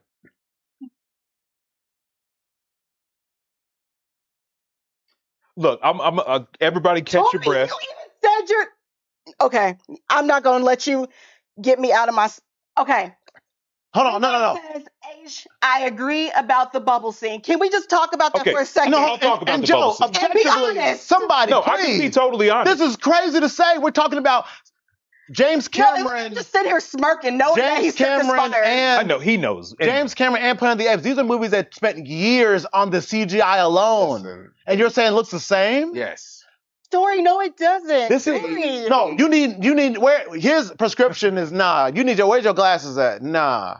No, Justin, that was a good question to ask because, like, here's the thing for me. Like, even as we were talking after the movie, you guys had a bit of an issue with some of like the CG crowds and stuff like that. Understandable. They didn't bother me. I kind of like that sort of hyper real way of portraying that because it's a movie. It's made to be more than reality just a little bit. And it also like emotionally captures how big Michael's presence was. But the monkey definitely was like, okay, that's CG. Nah, according to Joe, hey, that was Avatar level. You just said they according to Joe. Here's the thing. They hired James Cameron himself. You want me to tell you why I say that? It's because watching the movie Planet of the Apes and the Avatar, the whole movie is based on these motion capture AI whatever people. Michael Jackson, that wasn't the main focus. Their main focus wasn't to, hey, we got to make this movie, but we need the realest looking monkeys out here. So I'm not about to focus on the monkey unless you want them to get a real monkey in there. What was the budget for this movie? I don't know. Why are you caping for them? What was the budget, Tori? Was think it was like- the budget for this bigger than Avatar? I think Tori, it was this like is the 200 king something of million. pop. There should be no expense. This is like, we're talking about the biggest music artist. If How he's much- everything you say What was the then- budget? What was the budget? I don't. What was the budget? Budget of $200 million. Listen, What was the budget for Avatar? That had nothing to do with it. No, what was They the had budget? to- What was they the had to make one. What was the budget for Avatar? it had nothing to do with the topic. What was the budget for Planet of the Apes? I guarantee you it was more than 200 million. Yes, but Tori, they had to make 100. If you wanted them to have a monkey that looked like you could reach out and touch it, then you should have sent them some money so they could get a bigger budget. Why are you excusing them? What do you want them to do? What Listen, do you want them to here's do? what's happening in chat. Whenever Tori likes something and they do something he don't like, he'll excuse them to death. I don't know what Xbox, you're talking One about. Piece, No, okay? It don't matter. No, y'all over here McDonald's. complaining. Y'all over here complaining about a damn monkey like he was the main star. He was on screen for like 3 minutes. And y'all saying, oh, they should have. No, Bubbles was on the screen for longer than 3 minutes. No. If you take all his scenes and I'll take all his scenes and cut the time, that man was on screen for about 3.5 to 4 minutes. Y'all want them to put $100 million into a fake ass monkey. I'm saying, Tori, this is the king of pop. He deserves Did you the forget best. who we're What talking the about? honor his legacy? Y'all almost made me drop the F-bomb. This is his legacy, Tori. What the fuck that got to do with a monkey? Y'all want him? It's about Michael Jackson, not that monkey. Y'all say, oh man, it's Michael Jackson's legacy. Why don't they have a better looking monkey in it? What? Okay, look, I'm gonna be real because like I think the actual like detail of Bubbles in the movie was good. The only thing really holding it back was like the way it was animated, where it looked a little bit more weightless than it should have. But yeah, that kind of took me out of the experience a little bit. Sharpened it up. That's all I'm saying. But I let it go. I'm like, look, it's a movie. It's not fucking real anyways. I just moved on from it. It's cool. That man had 2 scenes. 4 minutes. 2 or 3 scenes tops, but 4 minutes tops. It didn't And ruin y'all the wanted- movie for me. First Avatar, 237 million. Justin B said it was 237 million. They would have had to drop that extra 37 million into a better looking Bubbles. Is that what y'all wanted? Tori, what I'm saying is that if this is the king of pop, it should be What? everything should be great. I mean, look, if we're going to talk about things that shoulda, coulda, woulda with the movie, there's plenty that could have been done. And I'll probably get into that in the spoilers section. But for what they did with Bubbles, I am comfortable with what they had because it doesn't ruin the experience. Y'all turned y'all nose up over. Let's say that's the case. 2 minutes. Tori is saying that Avatar and Planet of the Apes is the same CGI level. This is objectively lies. I mean, look. Okay? Like, he won't admit it. But at the same time, though, like, you can look at Avatar and Planet of the Apes and you can still, like, apply, like, okay, yeah, this is CGI, but it's just not taking you out of the experience. Because it's But, good like, CGI. Right. But, I mean, even, like, I can look at Zack Snyder's Justice League and see, like, Steppenwolf, and it's like, okay, this isn't real, but it's still animated really well. There's really nice physics and stuff like that, lighting and shading. But at the end of the day, y'all, it's a movie. We're seeing pixels on the screen. Yes, but we've seen good animals on screen. Why are we regressing back? We had better animals than Dr. Doolittle. Come on. You sure about that? Yes, we had better animals in You mean Dr. to tell Doolittle me- than we did in Michael. And that's a fact. All they did was change the mouth. They used real animals. That was better than this. You wanted them to bring a monkey out there. A trained one, yes. You wouldn't even be on set if it was a real trained monkey. Okay, that's facts, though. Dave, you'd be scared. If they had a bunny rabbit on set, you would scream bloody murder. Oh, my good. Okay, so Vinsart says, I feel Tori as well, though. The little flaw with Bubbles doesn't damage the movie at all. thank you. I- That's all I'm saying. I will Thank say you. this. Whoa. Toys and tots. Tits. Toys and tits. Toys and tits. I I'm sorry. do see the Toys and resemblance tits. now, Tori, not gonna lie. That's what I'm saying. I will say, up until that point, the movie was just doing very well visually. And then Bubbles did throw me off. And then the other, like, animals that were around there that kind of clearly were Yeah. CGI. I mean, I thought the other animals looked more convincing. But obviously, they put more emphasis on Bubbles. So it's like you got to lead up to the big reveal and have him step out and stuff like that. So they clearly made Now, more question, of a. why not just get a trained animal? Hollywood has been doing this for years. But do you know how much I of a don't know. more how much more money you need for real animals? You first of all, you gotta pay for the animal services. Then you gotta get a special insurance to even have them on there. Then you gotta pay the handlers. That's a lot more money you gotta put in there. Then you have to have the people who's gonna be in the scene with the Why are animal. you You acting gotta, like this studio ain't got the money? Like, why you acting, this is not an independent movie. They had to pull. so you want them to spend more money? That's They you know had what? to spend another 15 to They 18 want- million to do the reshoots, Tori. They want them to spend more money just so Mario can do better. That's all I'm saying. That's all it is. Tori, if they had to pull money together to do reshoots because of the way that they were ending the movie. So there was money in the budget. So you So want we're saying that they could have added a couple. So instead of making the scenes better, you wanted them to make the I'm monkey just look saying better. They really put the budget into the makeup and the production of like the musical sequences and everything. I'm just saying they could have threw a couple more dollars So towards if you, the CGI. Just a couple more you can dollars. only pick one of them. If you want Look, they can only pick Between one. the two, I'm with Vince Arts on this, where between getting slightly better CGI for Bubbles or just everything else in the movie, making sure the performances and costumes and sets were on point, I'll take the latter. There was another part with CGI that Which one? I don't know if it's a spoiler. Towards the end, where The stage. the stage. Oh, we talked about that. With already. like one of the live performances. Yeah, a lot of those Pepsi. stage. Yeah, Oh, that was in the trailer too. That was in the trailer. Yeah, because a lot of those stage shots are obviously because there's no way to really, fill up a stadium with thousands of people for one scene. You know what I'm saying? yeah. So that was And he got paid. actually that one's understandable why, Right. in my opinion. And like I The said, other I one, think it's no. That one threw me a little bit too. But Well, like I said, I think in like shots like that, and like I said, especially the one you see in the trailer of Michael on top of the car waving to the crowd, obviously it looks fake as hell, but it's not real, it's hyper real. And that's why I enjoy it. It makes a more artistic depiction of what actually happened. Stuff like that, you know what I mean? I'll say that. God, there's going to be a very sad parallel to when Michael's on trial in the next movie and he's standing on top of the car for the. Yeah, I see it. I see the foreshadowing. But anyways, Can I say one more thing too? Because there's somebody that y'all missed. The original question Asia asked was about actors, and nobody mentioned Nia Long, and I find that I was disrespectful. gonna, but we got derailed by the monkeys. So We did. That was Tori. No, What?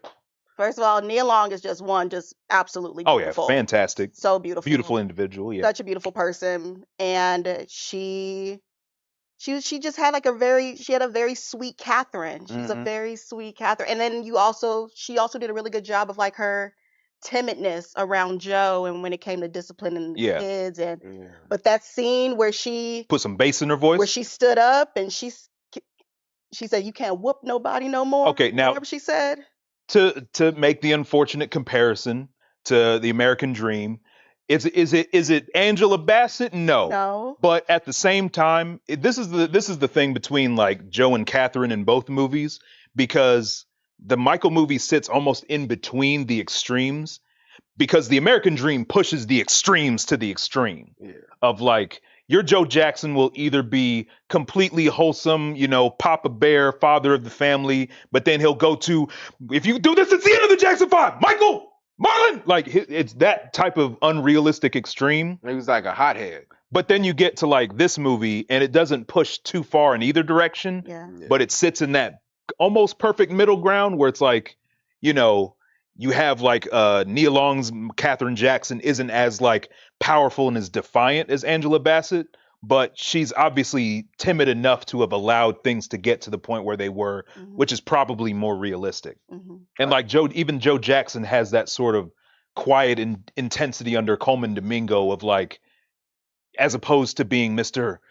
Eyes bulging and pointing and yelling, like he looked. Here's the thing, Colman Domingo, like they didn't show a lot of the beatings, but you could look at him and say, yeah, he be beaten. yeah, He was like a Oh. more sinister oh yeah, Joe No, he Jackson just- with much more an American sleazy business. Yeah, sleazy yeah, I agree.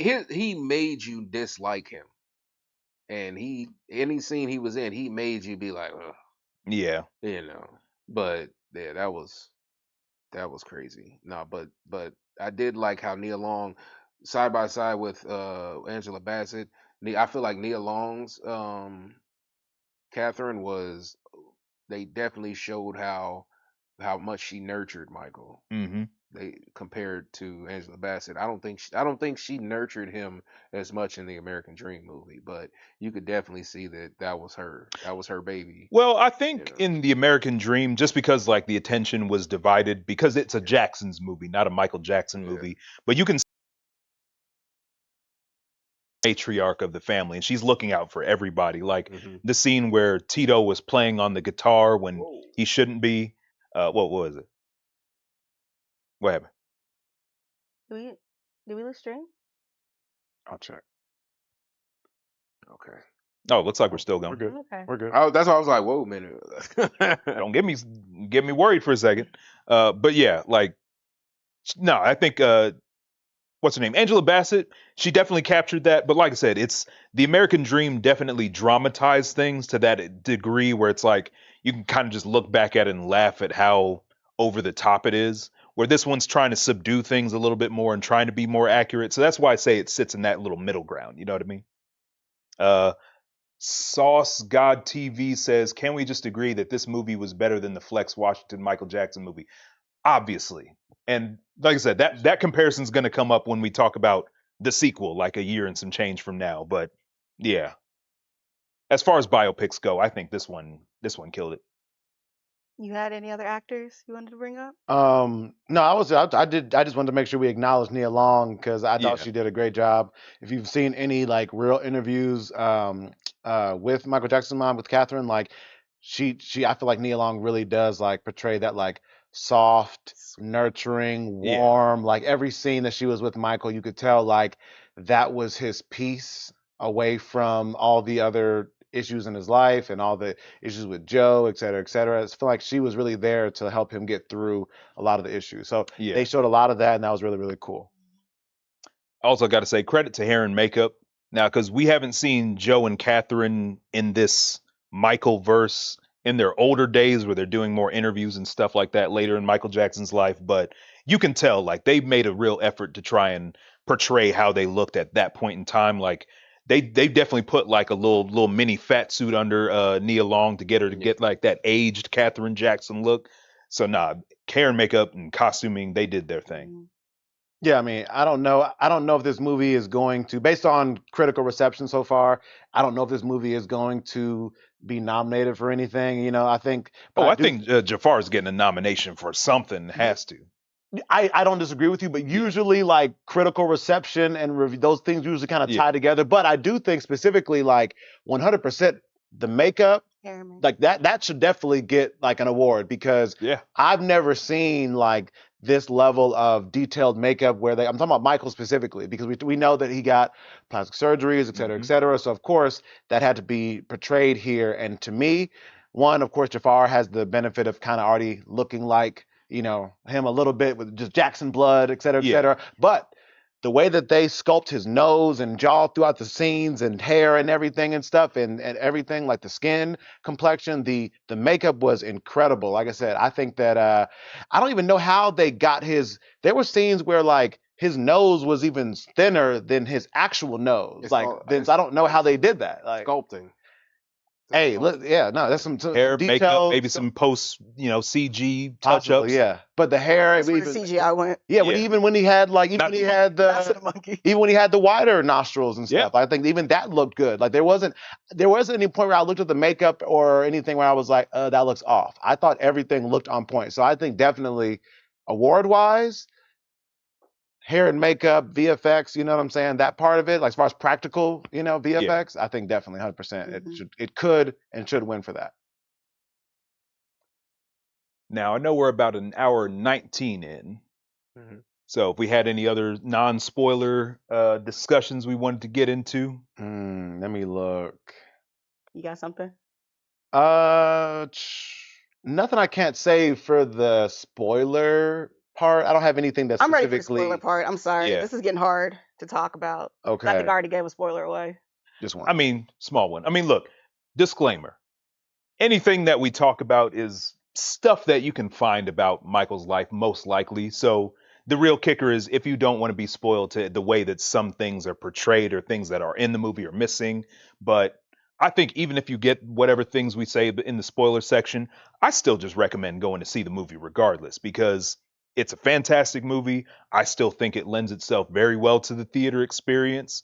So, hey, regardless of whatever you hear on stream or whatever you hear from another streamer or YouTuber, I say this movie is worth watching, It's definitely worth the watch. especially if you're an MJ fan.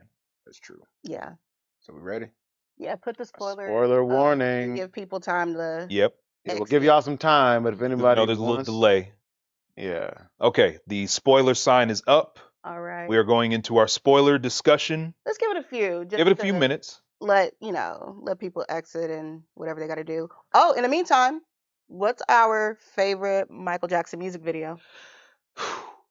Ghosts is one like that whole Ghost short film is one that I think it's better than Thriller. I'm gonna be real, because I really like the storytelling behind it. Of like, you get to see Michael kind of, it's himself, but he's still definitely playing a character, and you get to see him like be playful and scary and angry and all these different things. Like Michael was a low key actor for real. Like he really was. I remember Fuck Pizza Hut. What did Pizza Hut do to you? I think Dan Lee is probably referring to the video, the clip that we put out. Oh, Y'all was arguing about. Thank you. No, I think, man. Oh, go ahead. Oh, favorite videos.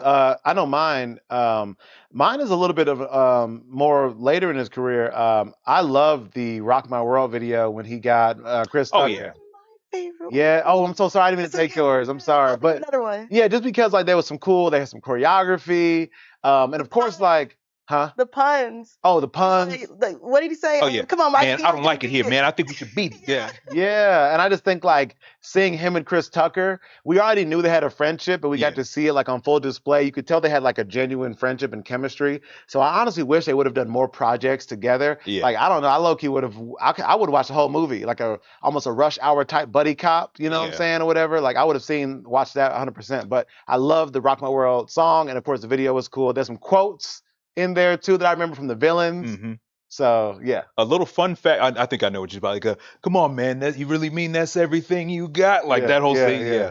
But fun fact. The concept of that was low key recycled from a Dangerous music video that we would have gotten, but never really saw the light of day. So we basically took that concept and made it into "You Rock My World" a little bit, which I love Dangerous, and I especially love his live performances. But it's great to see Michael in the suits, in the gangster attire. I'm all for that. So Yeah. Good times. and I see a lot of love for "Remember the Time," which is a fantastic Oh, of music course. video. Yo, we had Eddie Murphy in that Hell one. yeah, You know? and Magic Johnson. Yeah. No, that was. There was a lot of celebrities in there. When was Naomi Campbell one? She was in In the closet. In the Closet, yeah, Okay. which I really love that one too. Papa Fresh on Twitch says "Smooth Criminal." Legendary. Oh, that's another good one. For a long time, that was my number one, and in many ways still is. That one is fantastic. But funny story, because Thriller was like the one thing that I was like legitimately afraid of growing up. And I'm not really afraid of much of anything. I would probably watch horror movies and stuff like that, as a kid and in my teenage years. But for some reason, Thriller was the one that stuck with me. And it wasn't until like my like early high school years where I like worked up the courage to finally watch it, and then I couldn't stop watching it because it was just so amazing. Mm-hmm. But nah, Thriller is another sheer classic. I think I may have to name Thriller as my favorite because when I was little, it terrified me. Like I was afraid of Michael Jackson for like a long time. I remember after seeing the Thriller video, and I think, and then now I have a new, I have a appreciation for it now that I'm older and like understand that it's not real or whatever. But no, the choreography, and Michael was so handsome in that video too, like all that. I mean, even in the opening where he's playing like the teen werewolf, and he's like, I was just wondering if you would be my girl, like, and then I have something to tell you. I'm not like other guys, like, and then the werewolf transformation. Oh, that was great stuff. It was so great, and then we got the legendary popcorn meme. Oh yeah, of course. Popcorn in theater meme from that. So, Thriller's up there for sure. Funny thing about Thriller and Vincent Price, he had the choice for doing the little rap verse to either get paid just a flat $200,000 or to get royalties on the biggest selling album of all time. Guess which one he picked? He took the latter. Oh, he took the money and ran. Yeah. Oh wow. And he missed out on all those royalties. There's a couple people they did that. I'd be sick about that. There's a bunch of artists that have done that where they was like, oh no, just give me the money up front, and then the song or movie or whatever just blew up and took off, and what they accepted was pennies compared to what they could have got. Ooh, Jason Weaver, which is related to Michael because he Yep. played him in American Dream. Mm-hmm. Didn't Jason Weaver's mom negotiate in his contract for Lion King that he get royalties Yeah, because she instead of the money up front? she used to be in a music group. She was in a music group, and so she knew So about she knew the biz. Yep. She knew Okay. the biz, and first they were just going to pay him like $1 million or something like that for it, and she was like, "Nah, we want to get future royalties and all this other stuff." He said he's like to this day he's still eating off of Lion King. He said them checks are nice. Can you imagine though? Like you get the phone call and you're just like, yes, this is Vincent Price. Mhm. Michael who? He wants me to rap? Okay, fine. No, I don't need royalties. I don't think this is gonna go anywhere. Just give me the 200 million. I'll be there in 20. Like, come on. Yeah, You backed the wrong horse on that one, but definitely. still love Vincent Price's little thing. Tony, Okay, what's your video? I got two. what you got? How I come you got get two? huh? Go ahead. First one is Liberian Girl. Like I love that video. Um, yeah, that's just it's just like all the friends and people talking about, it's just I thought that was pretty good. The different scenes and people just interacting, having a good time. Not even, thinking it's a music video. I felt like that was pretty dope. And then the other one is I believe Speed Demon. Yeah. That's I mean, look, the dance off between him and the stop motion rabbit. I mean, come on. yeah. No, that's my friend and Spike, he was just here. I and need your autograph here. Oh, I love that one. Mhm. All right. Okay, let's hit the spoiler. All right. 27 of y'all still here. Look, the spoiler section is up. You have been warned. Let's get right into All it. right, let's just go ahead and honest thoughts just about how the movie was, the pacing, what was hit, what wasn't hit, like what did the movie do for Hey, us? look, first, the minute the movie started, I was getting and emotional. I was getting chill. Like I was, you probably saw the motion out your peripheral vision. I noticed, like, 'Cause I noticed some head bobbing. I couldn't. My foot was tapping, I noticed. a little finger point here and there, some head motion. Nah. The minute the movie starts, I was ready to start dancing, but I was like, nah, I'm in public. I can't get up right now. But you heard it. People in the theater were like, Michael, Michael. Dave was And getting then- pissed off. But Oh my gosh. Nah. all right, I now just didn't want him to be yelling Michael the whole time. I mean, Oh yeah, that man was just yeah. I wouldn't blame him. Now, there are some important things that didn't make the cut, which, tell you what, I'm just going to go ahead and lay out my theory right now. The reason this movie was 2 hours is the same reason that the theatrical cut of Justice League was 2 hours. Mhm. Because I think that they shot way more of this chapter of the movie than what we actually got. And it's the same issue where if a movie wants to cut something down for the runtime, they'll cut away the stuff that they spent less of a budget on. So dialogue scenes, character building, that's got to go. But the big expensive music and action sequences, the stuff where they put their money up, that's the stuff that stays. So I think that's why a lot of scenes in the movie kind of gloss over certain details. So Diana Ross was in the movie. Yeah. They had to cut her scenes due to some legal considerations. I So see. there's like I think there's like several instances of some legal issues that they've had to remove from the movie. I Yeah. think, like you're saying, that's what took away from the story. Well, that's the thing, because they made a pretty big deal about the casting of Diana Ross. Yes. And I was like, wait, was she in the movie? Mm-mm. I thought it was that scene where Michael was like talking to LaToya. I thought, wait, was that supposed to be Diana Ross? But there's a little list I have of people and things that we didn't necessarily see. Now, granted, you're not going to get everything, but there's an argument you could have had Freddie Mercury in the movie because Michael was the one that convinced Freddie Mercury and Queen to release Another One Bites the Dust. Queen didn't want to do it, but Michael convinced Freddie, like, no, this is a hit. You've got to put this out there. And that low-key inspired the direction that he was going to take with Thriller. We saw James Brown on TV, but we didn't actually see like a James Brown impersonator. But there's an argument to say that we could. Here's another crazy one. No Paul McCartney. No say, no, the girl is mine. That's what I was hoping for. Right, because there's an argument for him to be in the movie because that's one of the key strategic moves that Michael made to have that crossover into mainstream appeal, break out of that box as a black only artist. Because I mean, come on, he's Paul McCartney of the Beatles. He's the one that got Michael interested in owning music publishing. So you're right. You are mentioning like a lot of pivotal people that definitely should have been in it. That, or I at least think- had an argument or that had- could have been in the or movie. Yeah. that. But I have some issues with the people that were in it Mhm. and the relationships with those people not being fleshed out. Yeah. I could not believe we only had Michael and Quincy Jones for just that one scene, and then Michael and Barry Gordy for just that one moment. Like, Yeah. I know that those were Well, some, like a little handful of moments. Yeah, but I know that those were some pivotal relationships. Didn't like, even get a Stevie Wonder. Could have had a Stevie Wonder in there that's definitely since they're possible. cousins. yeah, I just feel like there could have definitely been more fleshed out with Michael and Barry. I mean, like Michael wanted Barry Gordy to be his father. Like there was Yeah. like a bond there between the two of them. I do think that was They kinda- definitely implied in the scenes It they were in, was. but it definitely doesn't push it as hard as American Dream, I- for sure. When he gave him that hug, that lets you know that's like he sees this man as a father figure. Yeah. And I mean, Joe Jackson wouldn't even let his kids call him dad. They He- said, no, yeah. I'm Joseph to you. yeah, Yeah, that's crazy. Yeah. Never Now- call your I front dad. Yeah. yeah. I think I wish there was more Just more. in those scenes though. No, I mean, look, I low-key almost wish that there was more of just young Michael in general, because he did such a fantastic job, but it's a movie. We got to get things moving. I think I feel like they spent like a great deal of time on the young They Michael. did, but like I said, I do feel like they could have done a little bit more. Let's see. Vince Hart says, didn't they have a falling out because Michael bought the Beatles behind his back? Well, he didn't buy. So Mike bought. He bought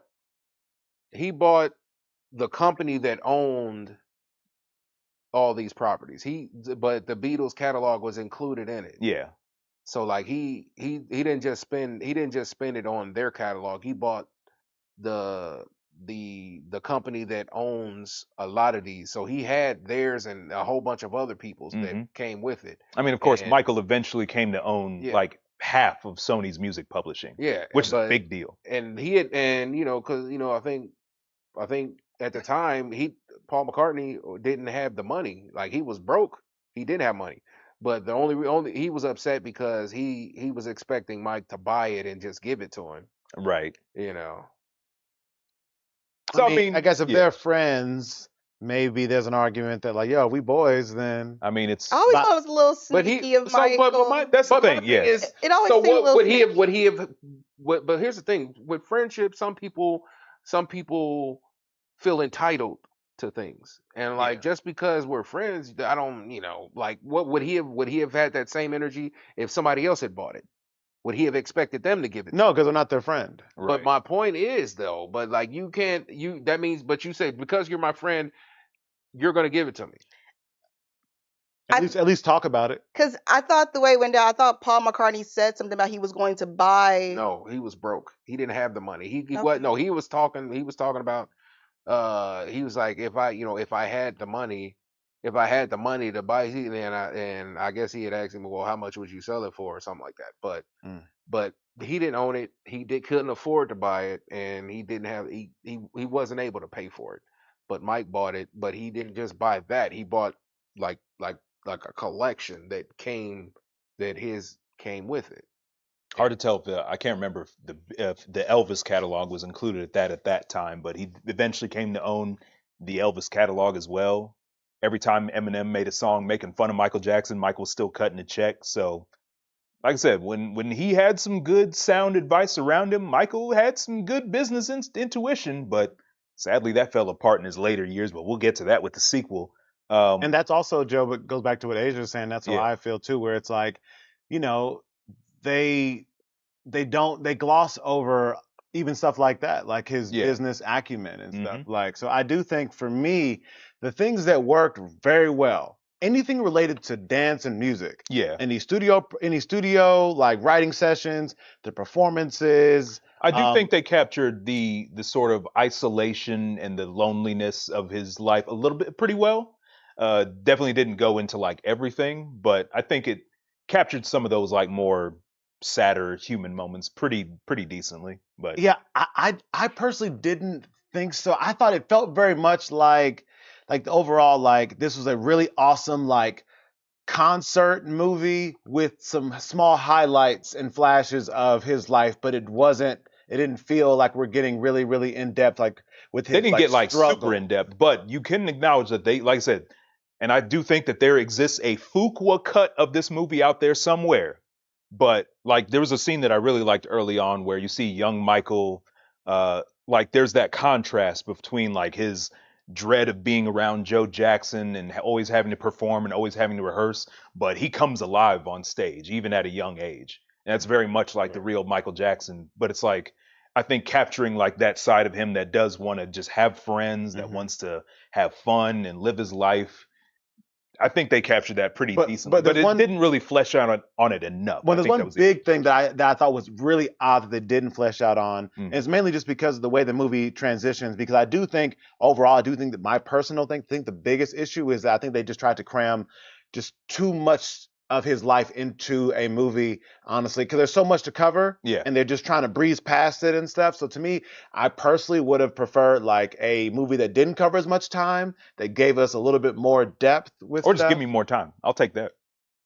I mean, yeah, I see what you're saying as far as the more time possibly, but what's up, the creator collab? Yo, what's happening? I wish they would have maybe elaborated more on the vitiligo with Michael, because when it gets to the point where his skin is lightening, we don't get any explanations on why. We just get new faces, and then it's just we're just expected to understand. And not just new faces, and there's like new plastic surgery changes too. You gotta remember that are not. They have one scene where they mention the plastic surgery thing, but with the nose thing, and they mentioned that one time, and then that was pretty much it. But then other scenes, I feel like it was like mid-transition. We see him one way, and then he's a little bit lighter, his nose a little bit thinner, and there's really no explanation. To me, there was a big missed opportunity of, hey, what is going on with the internal struggle of this person that they feel the need to constantly change their face when they have this much praise and money and life. They showed how the vitiligo was progressing. I'm not talking about I'm talking about the plastic surgery. His nose was changing and things like that. His face started changing mid-scene. Well, the thing is, though, because I don't think his face changed that much, you know. The nose did. Well, that's the thing. The nose is the biggest thing around like that era. But it's like the way his skin was like, you know, changing its pigment, he didn't make that hard switch until the bad era. And that's where, you know, like, so spoilers for the movie. When we get to the bad era, we really get to like the end of the Victory Tour.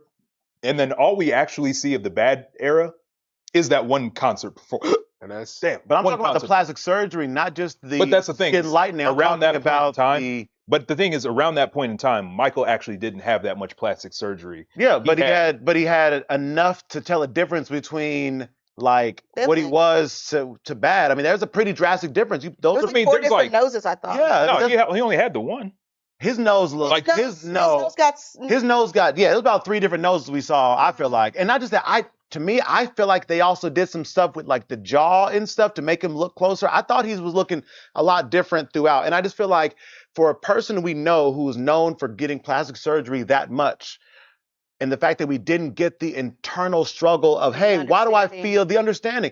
What's going on with Michael that this person who's on top of the world feel like they must have constantly changed their appearance when they have that much love? That's very compelling, and we just get nothing.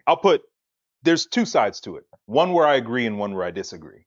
Because on the one hand, because when you talk about things like the changing of Michael's nose, his skin color, and trying to have a more youthful experience, a more youthful appearance, there's a lot that the movie doesn't show, because there's a particular story that Michael told in his about his teenage years.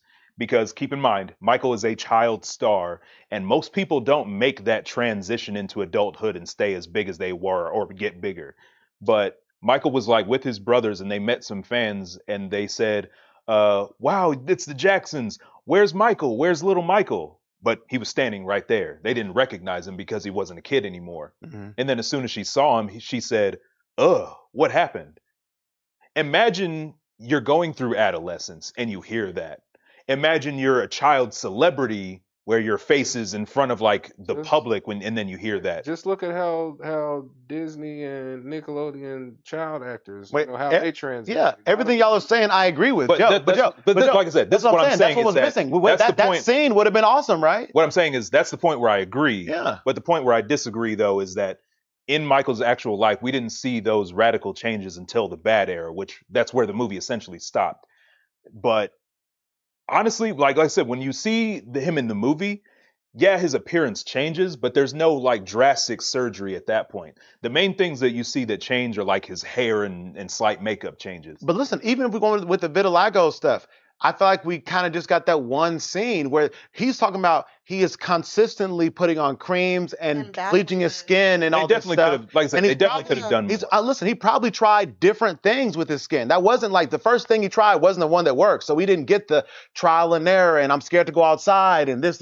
Like we didn't get that part. So to me, we were missing some of the personal stuff that I think a lot of biopics get right. For example, one of my favorites is Ray. We got all his personal struggle with drugs, women, this, et cetera, et cetera. So we know all of that. You know what I'm saying? So to me, we didn't get that part where it felt like it was more of the highlight. I mean, in order to give the Michael Jackson movie some grace, Ray gave his input on what he wanted talked about in his Because he was alive still, because yeah. he was alive. Yeah. Michael Jackson's not here, so they're going off of what the estate is saying is okay to bring up and all of that.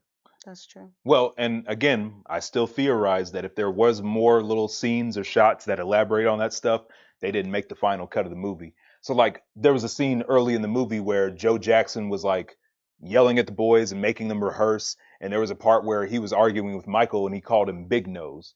That was a pretty consistent thing that Joe Jackson would say to make fun of him. Like he would make fun of his skin color and say, "Oh, you're so black. Are you sure you're my son? You're too black to meet my son."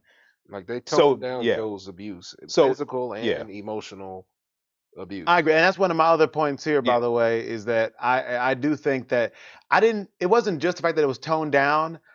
I'm sorry, I just want to say I Say do your piece. feel like there was some moments that felt like they were trying to be comedic, and I was like, yo, like this doesn't seem like a funny moment, but we kind of play it up a little bit.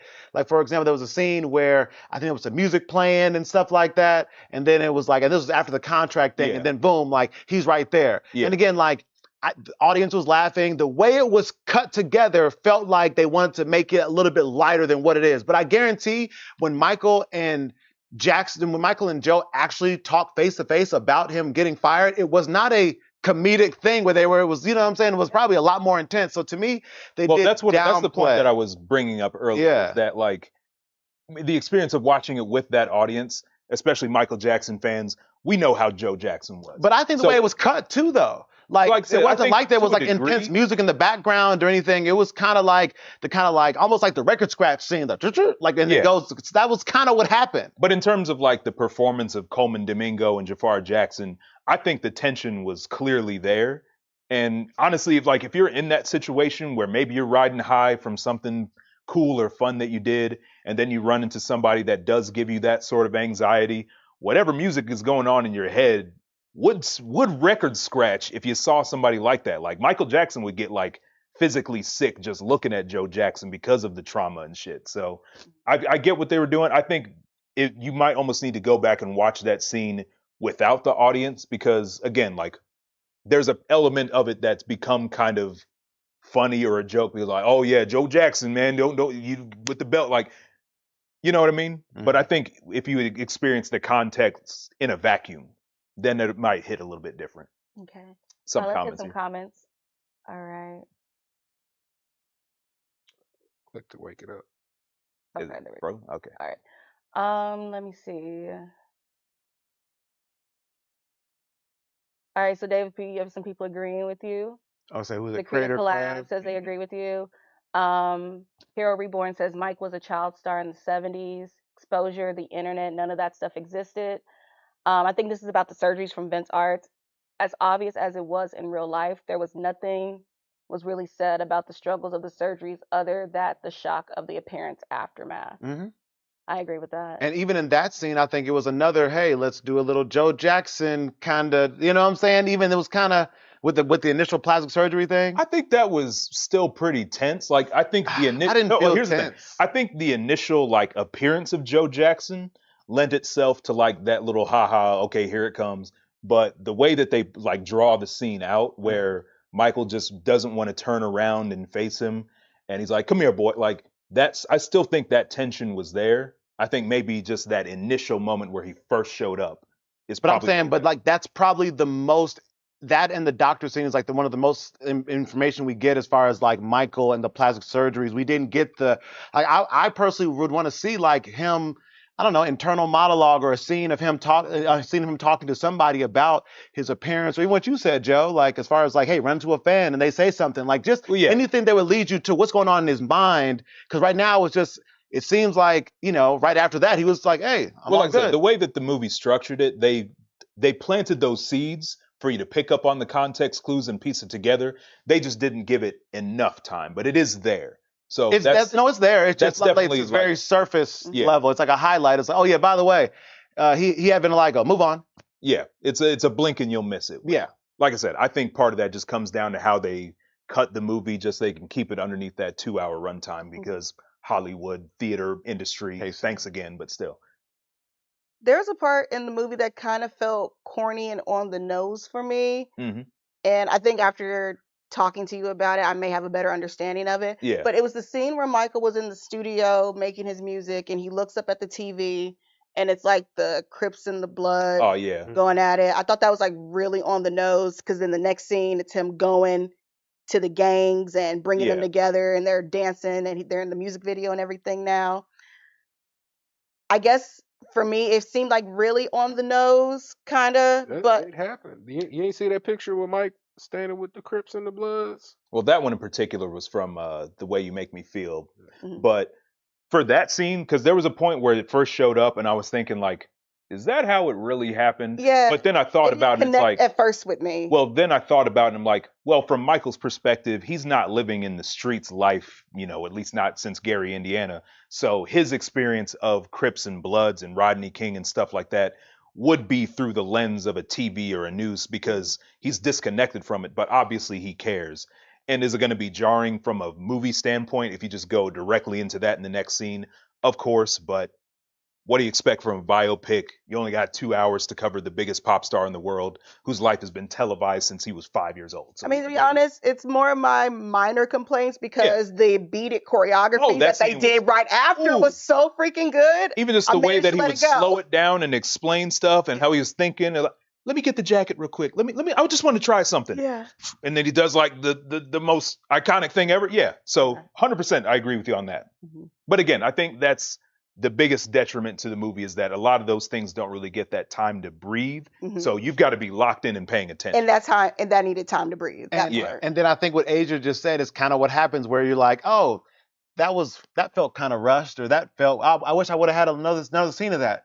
But damn, that dancing is so good. Like, you know what I'm saying? Like the dancing and the performance really does like kind of like pull you right back where you almost forgot about how the pacing was or how a scene was cut short or whatever. Kind of like you had the same thought with a couple of different moments where it was like, okay, that felt really fast. Yeah. But then damn, that moonwalk was on point. He Oh, killed that. Like, so it's like Here's another weird that thing. was something else that was going on Here's for me. another weird thing that the movie didn't acknowledge. The production of Thriller was very turbulent.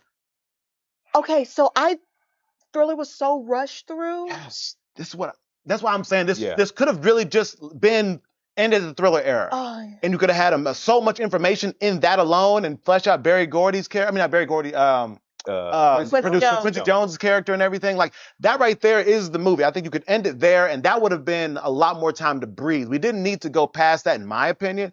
But yeah, I'm with you 100%. Yeah. they Like, did a why great job recreating the video. Yeah. Jafar really stood out in that performance.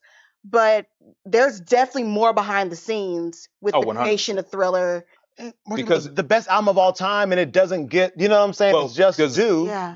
Most as people far might as- not know, like, there was like a huge delay because they were like rushing through it, trying to get to it. And then right as the album was getting ready to release, there was like a huge mixing problem across the board. And then they were like, no, we can't release this right now. So that's the stuff I'm talking about. These are But like yeah. the real struggles that we didn't see even from a music standpoint, music making standpoint. You know what I'm saying? Like But that right there. Like I say, again, that is the detriment to trying to condense this much story into 2 hours. Yeah. Because, you know, if you're going to make a biopic about somebody like Michael Jackson, I think the goal would be get people, you know, hook people in with the things that you expect to see, which is the singing, the dancing, the performances, but really hook, like really keep them and trap them with the behind the scenes, the humanity of it. And like I said, we definitely got some of that. And of course, I think it serves to, you know, spark conversation and get people talking, because the fan base is going to carry the torch regardless of whatever Hollywood or the MJ estate does. We've got you covered. Come talk to me and I'll fill you in. Or recommendation for y'all, recommendation for you, audience, go watch the YouTube channel called The Detail. I've mentioned it before and I'll say it again because they document everything. They have like a whole series of Michael Jackson, a decade in review, where they'll just compile like every bit of news or news appearance of Michael Jackson's life at a particular decade.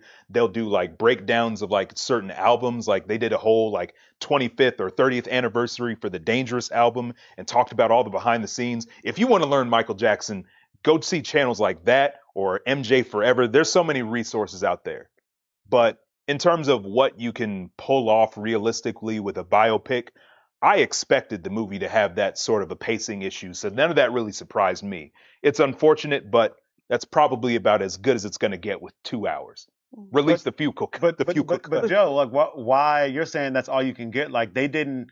No one told them to try to cover 30 years. You know what I'm saying? They could have covered a shorter amount of time and then give more depth. Why do we have to go past? It could because Thriller to me is such a peak in his career. That is the, you know what I'm saying? That could be the climactic moment of finally releasing this, and how, because they felt like they even kind of glossed over how big it was. Like, this is a huge moment, and even Thriller was just kind of like, The biggest thing we get is Joe Jackson saying biggest album of the year, you know what I'm saying? I feel like they did that in order so they don't have to spend the next movie where because if they made it shorter, then he would have to leave the Jackson 5 in the next movie. They should have made it a and trilogy. They wouldn't be able to wrap it up where he's done with the Jackson 5. So now they want to start the next one where he's done with the Jackson 5. It's purely just Michael. True, but because of that, they rushed past some of the biggest moments of his career and the biggest album of all time, and with the best producer, Quincy. You know what I'm saying? We didn't get all that. So to me, we didn't have to go this far. You know, and maybe, Joe, like what you're saying, maybe there is a cut out there because it does thing. One thing I but again, this was always going to work to its disadvantage because, as I've said for multiple streams now, when you have someone whose life has been televised since he was a child up to his death and beyond, you could make 6 to 12 movies about this dude's life because there's just so much to cover.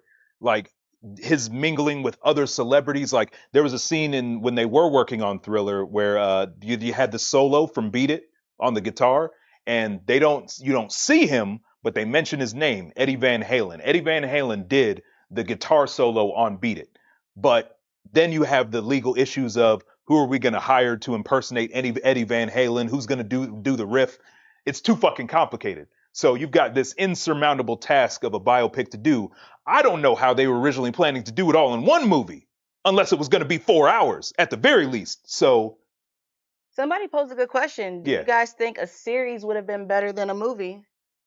Like a long mini series, like possibly. It still could have been a movie, just part 1, part 2, part 3, like they did with the Lord of the Rings. Yeah. Oh yeah. Yeah. I'm with that. Fun fact about that Thriller scene. I looked this up after seeing it in the credits. The girl who played the love interest in Thriller. Yeah. That was, you know who it is? Yeah. Wait, who is it? Oh, it's her name is Asia Fuqua. It was Antoine Fuqua's daughter that he had with Layla Rashawn. I didn't know that. Yeah. You know what? Not to derail, but speaking of things I didn't know that Asia told me before the stream, we got to talk about that.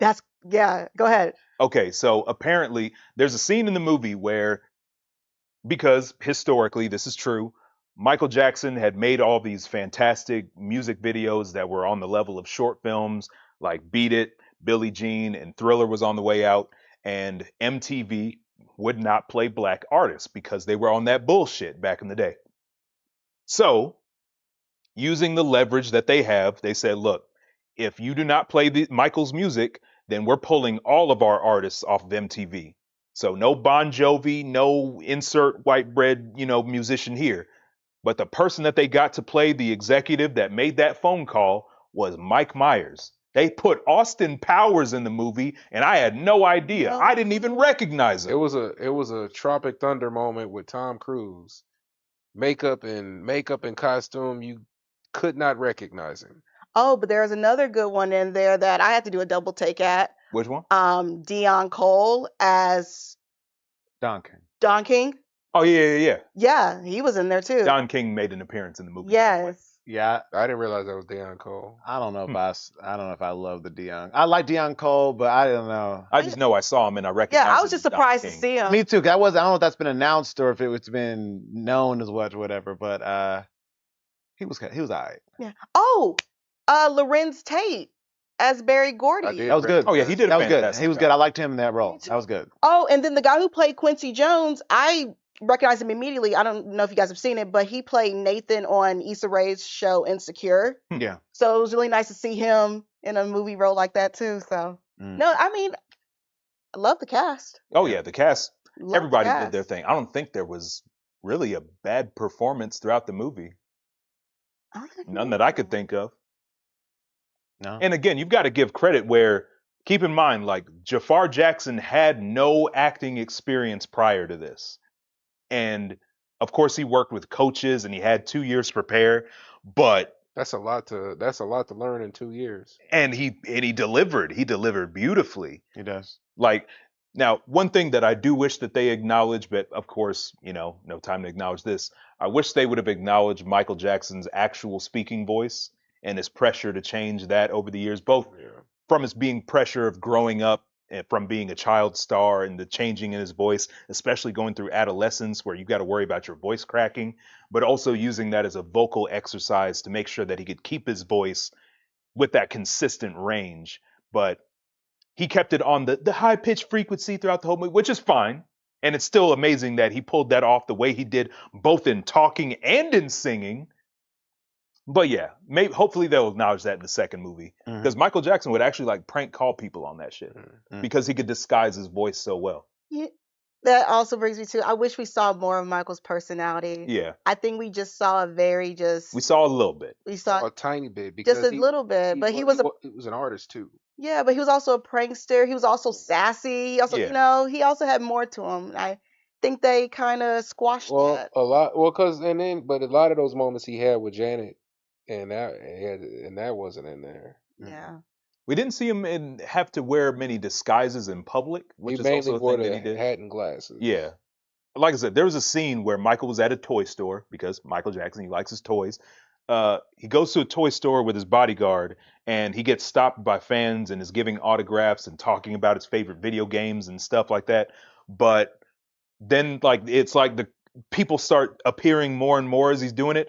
I thought a riot was going to break out. I thought they were going to make a point out of that, but didn't happen. So Well, they did show a little bit of the pranking when he was in the store and he was shooting. Oh, he shot at the Yeah. I did, okay. like shot a toy at somebody. That was We got 1 second.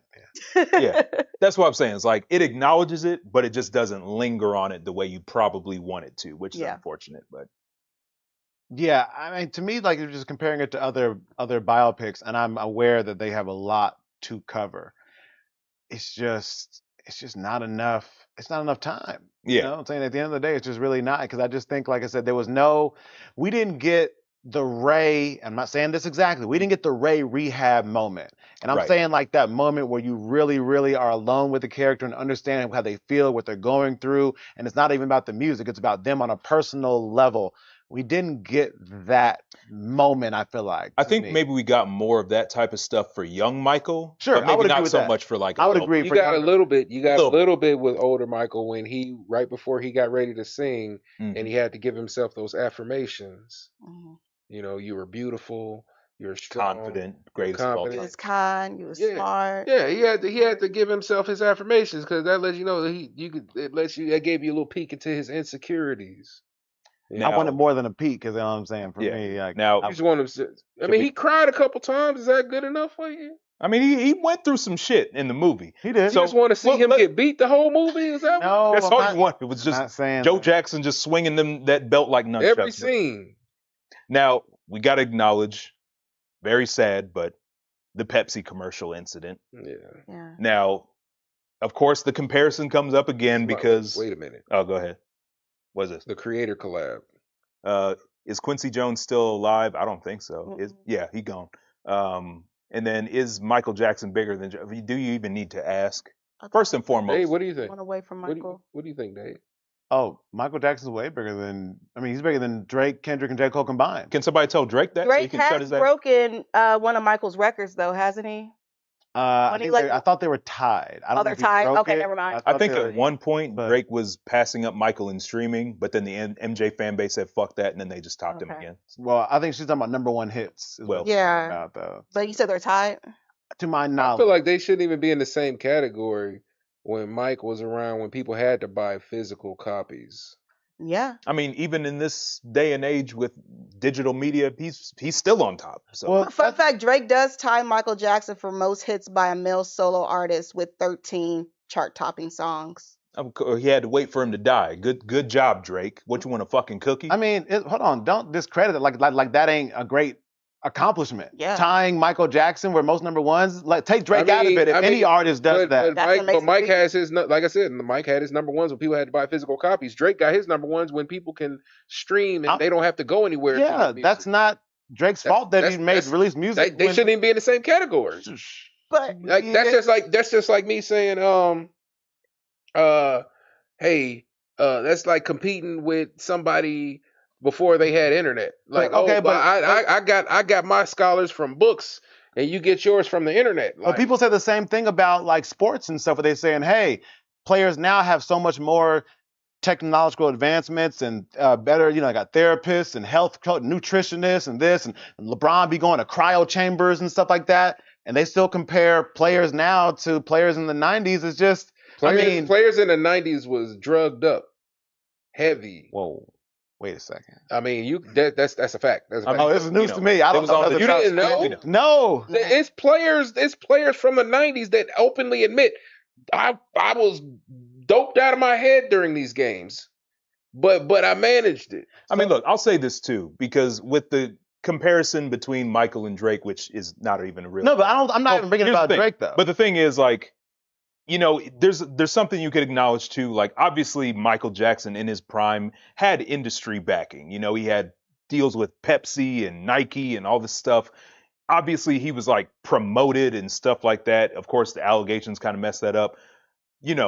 They were both Drake and Michael Jackson are propped up by the system, but I do think that in this day and age, the system will prop you up in a much more disingenuous way because there is less of a need to actually get up and go in order to consume media the way you did back in the day. But Joe, I think so. It's not exactly. It shouldn't. To me, I don't look at it as an exact one-to-one comparison. I mean, because there is no comparison. No, I agree. And like I said, my initial point was you combine Drake, Kendrick, Cole, Kanye, whoever, and it's still Michael's still bigger. So that's a fact. And again, just tell that to Drake.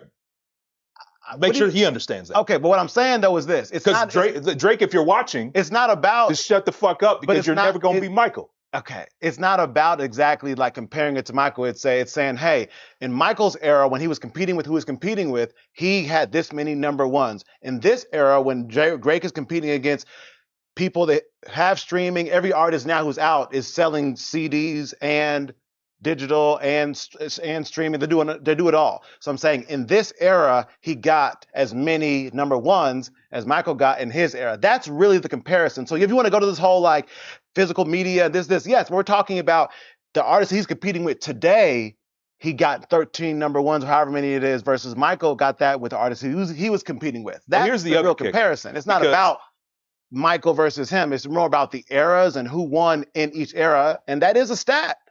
But I think the real test of time is going to be, what does your legacy look like?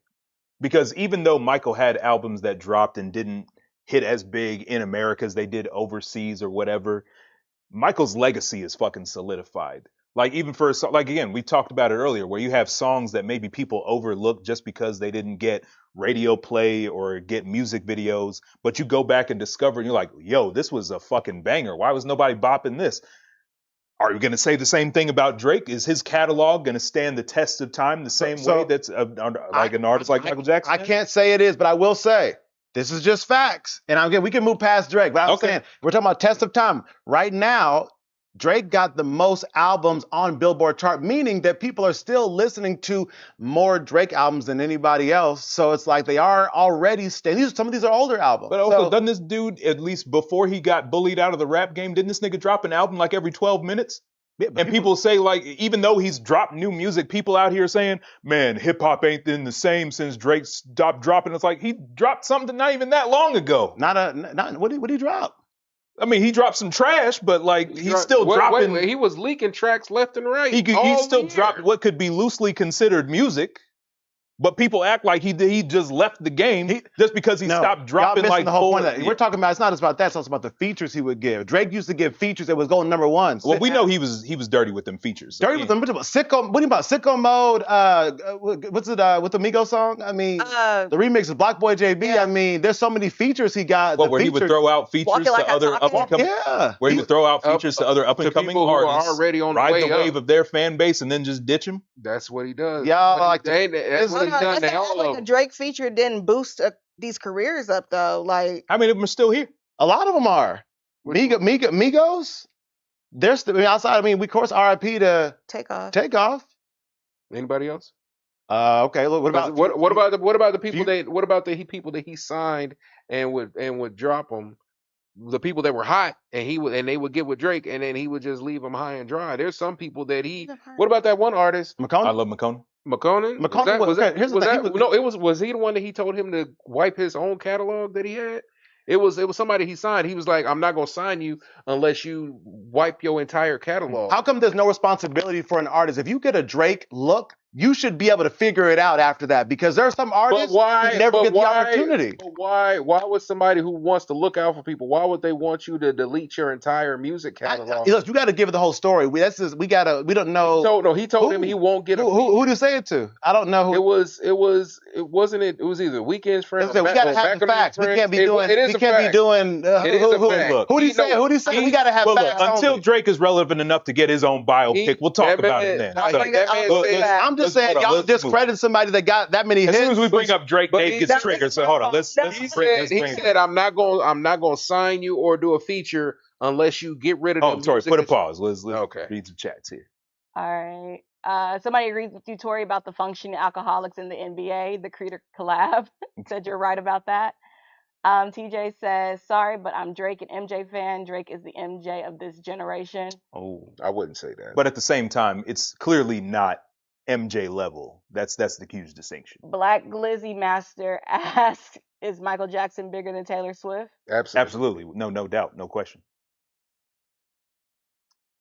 And then Darren Awesome. Hold on, TJ. Hold on. Where? Right there. Right here. Oh, TJ says Drake is as... You just wanted to hit that out loud. Michael Jackson around the world. I mean, people can say stupid shit like that, but it's not accurate. It's not factually correct. I'm just saying. Drake's pretty international. Okay. I don't know anybody saying Drake is... When's the last time you seen Michael get booed off stage? Where was that? Just saying. Here's the question. Y'all are missing the whole point. If we were going to pick an artist of this generation in the last 15 years, okay, if you were going to pick one artist who would be the equivalent, of course, not saying that they're a one-to-one because nobody's as popular, but who would be the person who's had as much success? Who is it that's not Drake? Here is the key distinction, though. Yes, Drake is popular. Yes. Because he makes digestible music and he's got the industry backing, or at least... Or he drops good music. Hopefully he still does, because, he already screwed over his label. But there is always going to be a quality difference, because nobody... Who actually regards Drake as the best of his genre? Some people do. Mm-hmm. So that's why he's called... That's why who with an above room temperature IQ will argue that Drake is actually the best of his genre? First of all, okay. Will you say that Drake is the best lyricist? Here's what I'm going to say. Is he the best dancer? Is he innovative? The big three in anime is solidified. We know that. With the big three in hip hop has been solidified. Drake, Kendrick, Cole. So yes, people consider him the best because they're in the top 3 out of thousands of artists. This is facts. This is not me saying this. This is just facts. Oh, I'm not Wait, the big three is not solidified? There's enough. But again, you're making an argument about popularity. I'm talking about quality. No, we're talking about leaders. About is raw skill. I'm talking about that too. What does Drake do that is better than anybody else in his genre? Hits. relevancy, popularity. No, dropping I'm hits. talking about dropping a But hit it's not song the takes music. skills I'm to asking, do. what does he do? What does he bring to the table? I said dropping hit songs. That's not easy to do. What's in the songs that makes them hits? What's the actual skill? It's different things. It's the rapping. Some songs you rap, some songs But you can find a better lyricist anywhere. DJ says versatility, and people hate that. You mean to tell me that? Y'all hate the facts. So you call him a jack of all trades, but master of none. That's what No, I'm not saying that. I'm because saying that, what's he a master of? what I'm saying, at different things. I'm saying, listen, because here's why. He's had songs like Hotline Bling, which is a straight singing song, but he's also had hits like what's it called, Money in the Grave, which is a straight rapping song. But again, what I'm saying is that you have Drake, who can rap, but he's not the best rapper. He can dance, but he's not the best dancer. He can sing, but he's definitely not the best singer. He can do all these other things, but he's not topping anything. He's the Mario Meta of the music industry. He could do all these stuff, but he doesn't excel at anything. But if you have Michael number Jackson one hits, could do all this stuff, and he could excel. No. When you have number one hits in different subgenres of rap, that means, hey, I'm really great at making this type of song. I don't give a fuck about how relevant he is now. What I'm making an argument for is A, raw skill, and B, legacy. That is where I'm bringing up the fact that people are listening. Comparisons stop. I'm saying with the facts that people right now are listening to old Drake music more than any other. He's the number one most streamed rapper right now. And again, this is an argument for popularity. It's not equate to quality. I mean, this is subjective though. That's what you're talking about is subjective. Some people will consider Drake quality. But again, like this is you can't. Do you acknowledge that he can do some things well, but he doesn't excel? What does he actually excel at? I think above his peers. I think he's not. He's the one rapper that always makes catchy, easy music. And again, when it comes to the versatility, he dips his toe into every pool, but he can't outswim anybody. But he's made hits in other genres. Here we go with the popularity argument. These hits are just catchy songs. Every song is supposed to be catchy. What are we talking about? You give it a beat. This is crazy. Because I made a song that catchy. I can't believe you. I've asked you plenty of times to read this man's lyrics and try to make sense of it. You be like, well, it doesn't matter about the lyrics. This whole thing is crazy to me that's saying like he made a song that's like somebody said, you made a game that's fun to play. How can you do that? You made This is crazy to me. You made a game that's fun to play. You always say about Drake, that man makes music and shake your ass too. I never said that. You said that. You said you can't dance to anybody but Drake around here. I didn't say Drake that. is great music. Or listen to it in the gym, sure, but whatever. That's what you said. You said Kendrick, because you were saying that, but Kendrick don't you're make literally music. saying he makes music that is catchy. Songs are supposed to be catchy. Easy lyrics. ABC 1, 2, 3. People sing that. People sing Happy Birthday every year for somebody. ABC 1, 2, 3 is literally a Michael Jackson song. Like he killed you. Come on. You just killed your own argument. No. It's literally a Jackson my song. God. I'm talking about that song. I'm talking about singing. You said ABC you 1, 2, 3. cooked yourself, bro. You cooked it. Clip that. ABC Clip that. And 1, 2, 3. People sing the That's a Michael Jackson song that you just quoted. I'm not talking about the song for that. There's more. You don't sing the alphabet. Y'all make that just because everybody sing it. Does that mean it's the best song out there? Y'all don't want to Your birthday listen, song? Here's what y'all need to be saying. Hey, his music doesn't appeal to us, but to everybody else, the millions of people out there are obviously connecting. But again, you keep losing the plot here. I'm not. This is why I keep talking. No, this is why I keep talking to you about this. Popularity does not always equate to quality. I know that. There can be some correlation, but it doesn't mean causation. I'm not saying it is. I'm saying, but to the 100 million listeners per month or whatever it is, to them it is quality. David, people are stupid. They don't know You can say that quality. about anything, though. You can say this about anything. Like, for example, people buy an Xbox because they think it's quality. You just killed your own argument. But then We've to been you, down this road to before. you, though, it's not a quality. But to Tory, it's a quality to system. people that buy crack, that's a sound investment. See, that doesn't mean it's good for you. If that's the case, with your logic, then you might as well throw McDonald's in there. That's what I do. Yes, the people that like McDonald's do think it's quality. Fast food. No. Yes. It's not quality. They don't. It's not quality. It's just convenient. And that's what Drake's music is. Drake's music is convenient. It's there because it's always there because he always releases more music, and then all of a sudden But listen, he stops but you dropping have as to- frequently, and but you people have act like the to- rap game is dead. You because have- they're just not used to it. You They have have short to attention actually spans. listen Asia, to. I'm gonna go bring ahead. us back to This- Michael. Thank This you. man- Hold up, this- Tori, hold up. I'm bringing us back to Michael because we was off, then we came back. I'm sorry, your Because they don't husband wanna keeps get getting back. triggered about this. Okay. I was about to kill you. I was about to kill y'all with what I was about to say, but I'll let it slide this time. Where does this rank amongst music biopics? The It's Michael tough to movie. say. I can't speak on like everyone just because I haven't seen them. Mhm.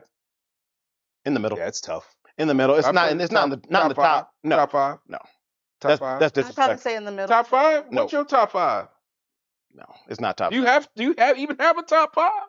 It's not top 5. It just can't be. I'm just saying, if you have 5 that you would put on your list, I would say, yeah, the Bohemian Rhapsody movie is better. It's better. I would say Temptation. Rocket Man, Temptations, The miniseries. the miniseries. I would say Say Ray. Huh? Yeah, I said Ray. I would even say the New Edition movie, Tina Turner. I mean, there's a bunch of them. Well, here's the question I have for you then, because for any of these other movies, are any of their lives or careers anywhere near as complicated as Michael Jackson's is? No, but that's the job of the filmmakers to take a section of his life and make a good movie out of it. But that's what I'm saying. And I'm not saying it's bad. I'm just saying it's but just what I'm not top saying is, tier like, the compared to job that- other. But what I'm saying is the job that both of them have, they're not playing the same game because clearly there's no way to fit Michael's entire life into one movie. No one It's told him to do impossible. that. Yeah. Right. But But you Here- said that's why we're getting a sequel, though. that's why we're getting a sequel. Exactly. And even So if they arguably, were going to that's make not a enough. sequel anyway, then you could have made a better first movie if you were going to do a part 2 anyway. And listen, I like the movie. I'm just saying, like, there's just so many things that are just glossed over that just, to me, make the character moments not feel compelling. The best parts of the movie are the music, the performances, the acting, et cetera, et cetera.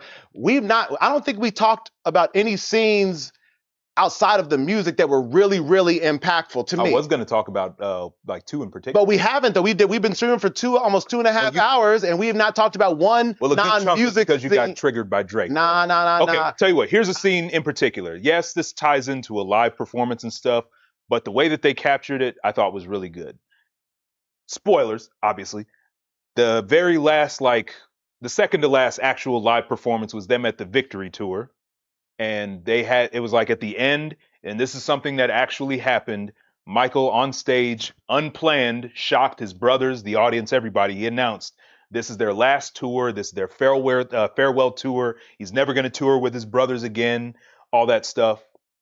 There's video footage of him actually saying and doing this, but the way it's portrayed in the film, I think, is dramatized in a way that it stays accurate, but it added that little extra tension to the point that it made it really work for the film and captured some of what might have been going through Michael's head at the time, you know? I looked up that scene. Yeah. And in the farewell tour, he actually made that announcement during Shake Your Body Down to the Ground. Mm-hmm. I like how in the movie they use working day and night. Yeah, yep. That parallels, Uh-huh. like, I ain't gonna be working day and night for you no more, Joe. So I like that switch that they made with that. I thought Yep. that made it more. I thought it made it hit more. No, 100%, 100%.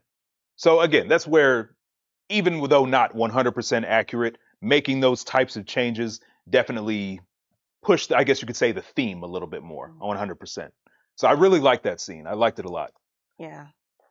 There was also like some really good moments of foreshadowing for things that we're not necessarily going to see in this movie, but in the next one, where there was one where after, sadly, the Pepsi commercial accident, you have Michael Jackson's hair's burned. He's in the hospital. They put him on Demerol, which is it's like a drug to like kill the pain. But obviously, Michael Jackson develops a dependency on painkillers, and sadly, Well, 'cause- ultimately leads to his death. well, But- because then they say they'll have to go in and redo something under his scalp. Well, because he had like so much nerve damage and Yeah, so they Yeah. said like periodically you'll have to come back and we'll have to do something to his scalp. So were they continuously doing this as he got older? well, no, he lived with the pain constantly. Like that never really went away. And there's even other injuries that he faced later in life that ended up really messing him up too. So, good Lord, this movie is the rise of Michael Jackson. That next one is gonna be a doozy because it's low key all downhill from here. Even though like Dangerous Onward is my favorite era of Michael musically and creatively, that's where things get like the most tumultuous. Because think of it this way: after you've made, here's another thing I low key wish they would have acknowledged in the movie. As great of a disco album as Off the Wall was, Michael was low key snubbed at the Grammys. So he, going into Thriller, he made a pact for himself like that's never gonna happen. I'm gonna make the biggest album of all time. I'm gonna become a man of mystery. I'm gonna give people a magic show. And he manifested that. Thriller became the biggest selling album of all time, global influence, all that stuff. And that's without a dedicated solo world tour. Incredible. But imagine you've done that. You've set the world on fire with the biggest anything of all time ever. Now the only thing you have to compete with is yourself. And you can't out compete yourself. Like Bad in the Grammys got kind of snubbed. And there's video footage of him looking really sad sitting in the audience because he's not topping himself. And every time like any artist works with Michael Jackson, they're like, okay, Michael, we've got ourselves a hit. But Michael's always like, yeah, we got a hit, but can we make it hitter? Because he's always like putting things back under the microscope. He'll work years on like a single song. So he's like always trying to outdo himself and he never quite does. But obviously he still makes incredible music. So you've got to deal with all of that. You've got to deal with the ongoing issues with the drug usage, with his family, with Lisa Marie Presley and trying to stay married, with all the allegations. There was a back injury that he suffered that really messed him up, all kinds of stuff. And that movie ain't gonna have a happy ending, but good Lord. Let's actually talk about the allegations because that's actually a big complaint that is in these reviews, that the Michael movie does not touch on the allegations at all. And a lot of people are upset about that. I feel like they just need to stop being weird. Like you wanna touch on the allegations before they even make it to that in the movie, and then they're out here review bombing the movie because they didn't talk about it. These things haven't even happened yet, but you're mad because they didn't put it in the movie. What you want them to put it in the movie so you can be mad some more? I mean, Like, that's the biggest thing is like for all these people making these criticisms about the movie and blasting it for not acknowledging the allegations, you got to know your history a little bit. The allegations happened in 93. This movie ends in 88 and it barely covers that. They don't even acknowledge that Fred Astaire called Michael Jackson after the Motown 25 and said, wow, you're a hell of a mover. And that's what low-key cheered Michael up because he was disappointed with his performance. If we don't have time to acknowledge that, we definitely ain't got time to acknowledge the allegations that happen after the movie ends. Do you see what I'm saying? So I have a question then. How are they going to be able to address the allegations in the sequel if the reason why they weren't in this film was because of legal matters? Well, because there's two major families that made the accusation. Yeah, the one in 93 and then in the early 2000s one. Yeah. The Chandler and Arvizo family. Yeah. If I had to speculate, I'm pretty sure it would be the Chandler family that didn't want to be 93. involved because most of the allegations then were the brainchild of the father, Evan Chandler, and the supposed victim was Jordan Chandler. And after all that went down, after they settled, which why would you want to settle for like millions of dollars as opposed to putting away a supposed, abuser, put him in prison? But yeah, whatever. They took the money and run. Michael Jackson followed very poor advice from his concert promoters and lawyers and all that said, look, just settle out of court and we'll make that money in one show. He was on tour. He was in the middle of the Dangerous tour. Okay. But after the allegations, like Jordan Chandler, while he, I think only later on admitted, yeah, they put me up to that. They made me say that. But he cut his family off and like completely like moved away, wanted nothing to do with the public eye. But the Arvizo family are That's the probably the one that they'll touch on in the sequel. Yeah. Then. Well, which question even for if you they guys. acknowledge like when that happened initially, I imagine just change the names of the family and just leave their names out. I feel like that would make sense. But Yeah, because like from what I read online, they were saying that like this movie was supposed to include Right. even some of that, and that's actually like why we possibly feel like we're not getting some of that emotional depth, because that was supposed to be a big pivotal part of the movie of this That was probably the allegation. rehab scene that you're talking about. in Yeah, Crips. that was may have been that That moment could've that we're been. talking about. We didn't get it because they planned for it and then couldn't use it, and they had to probably switch gears. So to me, it does feel like we're missing something. And But they at the did same say time, like that was going to be a big part of the movie. that would have given you more of the drama, which of course we could all love more of that. But at the same time, you see how rushed the film is now. Oh, I agree. I'm not. So to try and fit that Oh, in no, would just I'm make not it saying that they should have. I'm just saying that like to me it does feel obvious that that could have been that moment that we're Yeah. talking about where we see like Michael kind of at his lowest, you Mhm. know, like so. I am curious to see what they do about it. To me, it seems like the main route because one thing we saw in the credits, it's like Tito Jackson, I mean Jermaine, this, I mean, it was so the Jackson family hand is all throughout this. But Clearly, but which here's is not a bad thing, but I'm saying they're not gonna do anything that's gonna make Michael look too bad. But here's the right? thing. Well, not to cut you off, Tori, but the thing is, again, people, trial or not, the FBI was investigating Michael before then, just to get a dossier of who Michael was. They were logging everybody, everywhere he went, everyone he talked to, everything he did. And then the allegations hit. And in all that time frame, came back with no evidence. He was acquitted in court. Michael is innocent. So if you've got nothing to worry about, then you have no issue with portraying that in the film. Mhm. Here's my worry for the next. And by the way, not Yeah. everybody believes that he's innocent. Well, because they're on that bullshit. But here's the real kicker. Okay. Here's what you got to really acknowledge for the next movie. Because remember, y'all, Sony is in charge of this movie. They're profiting off of this movie. Do you think that they're going to make a Michael sequel where Michael is actually standing in crowds and joining protests and talking to Al Sharpton with signs that say Sony is phony, Sony kills music? Are they going to acknowledge that Sony are the ones that sabotaged the release of Invincible, the single most expensive album of all time?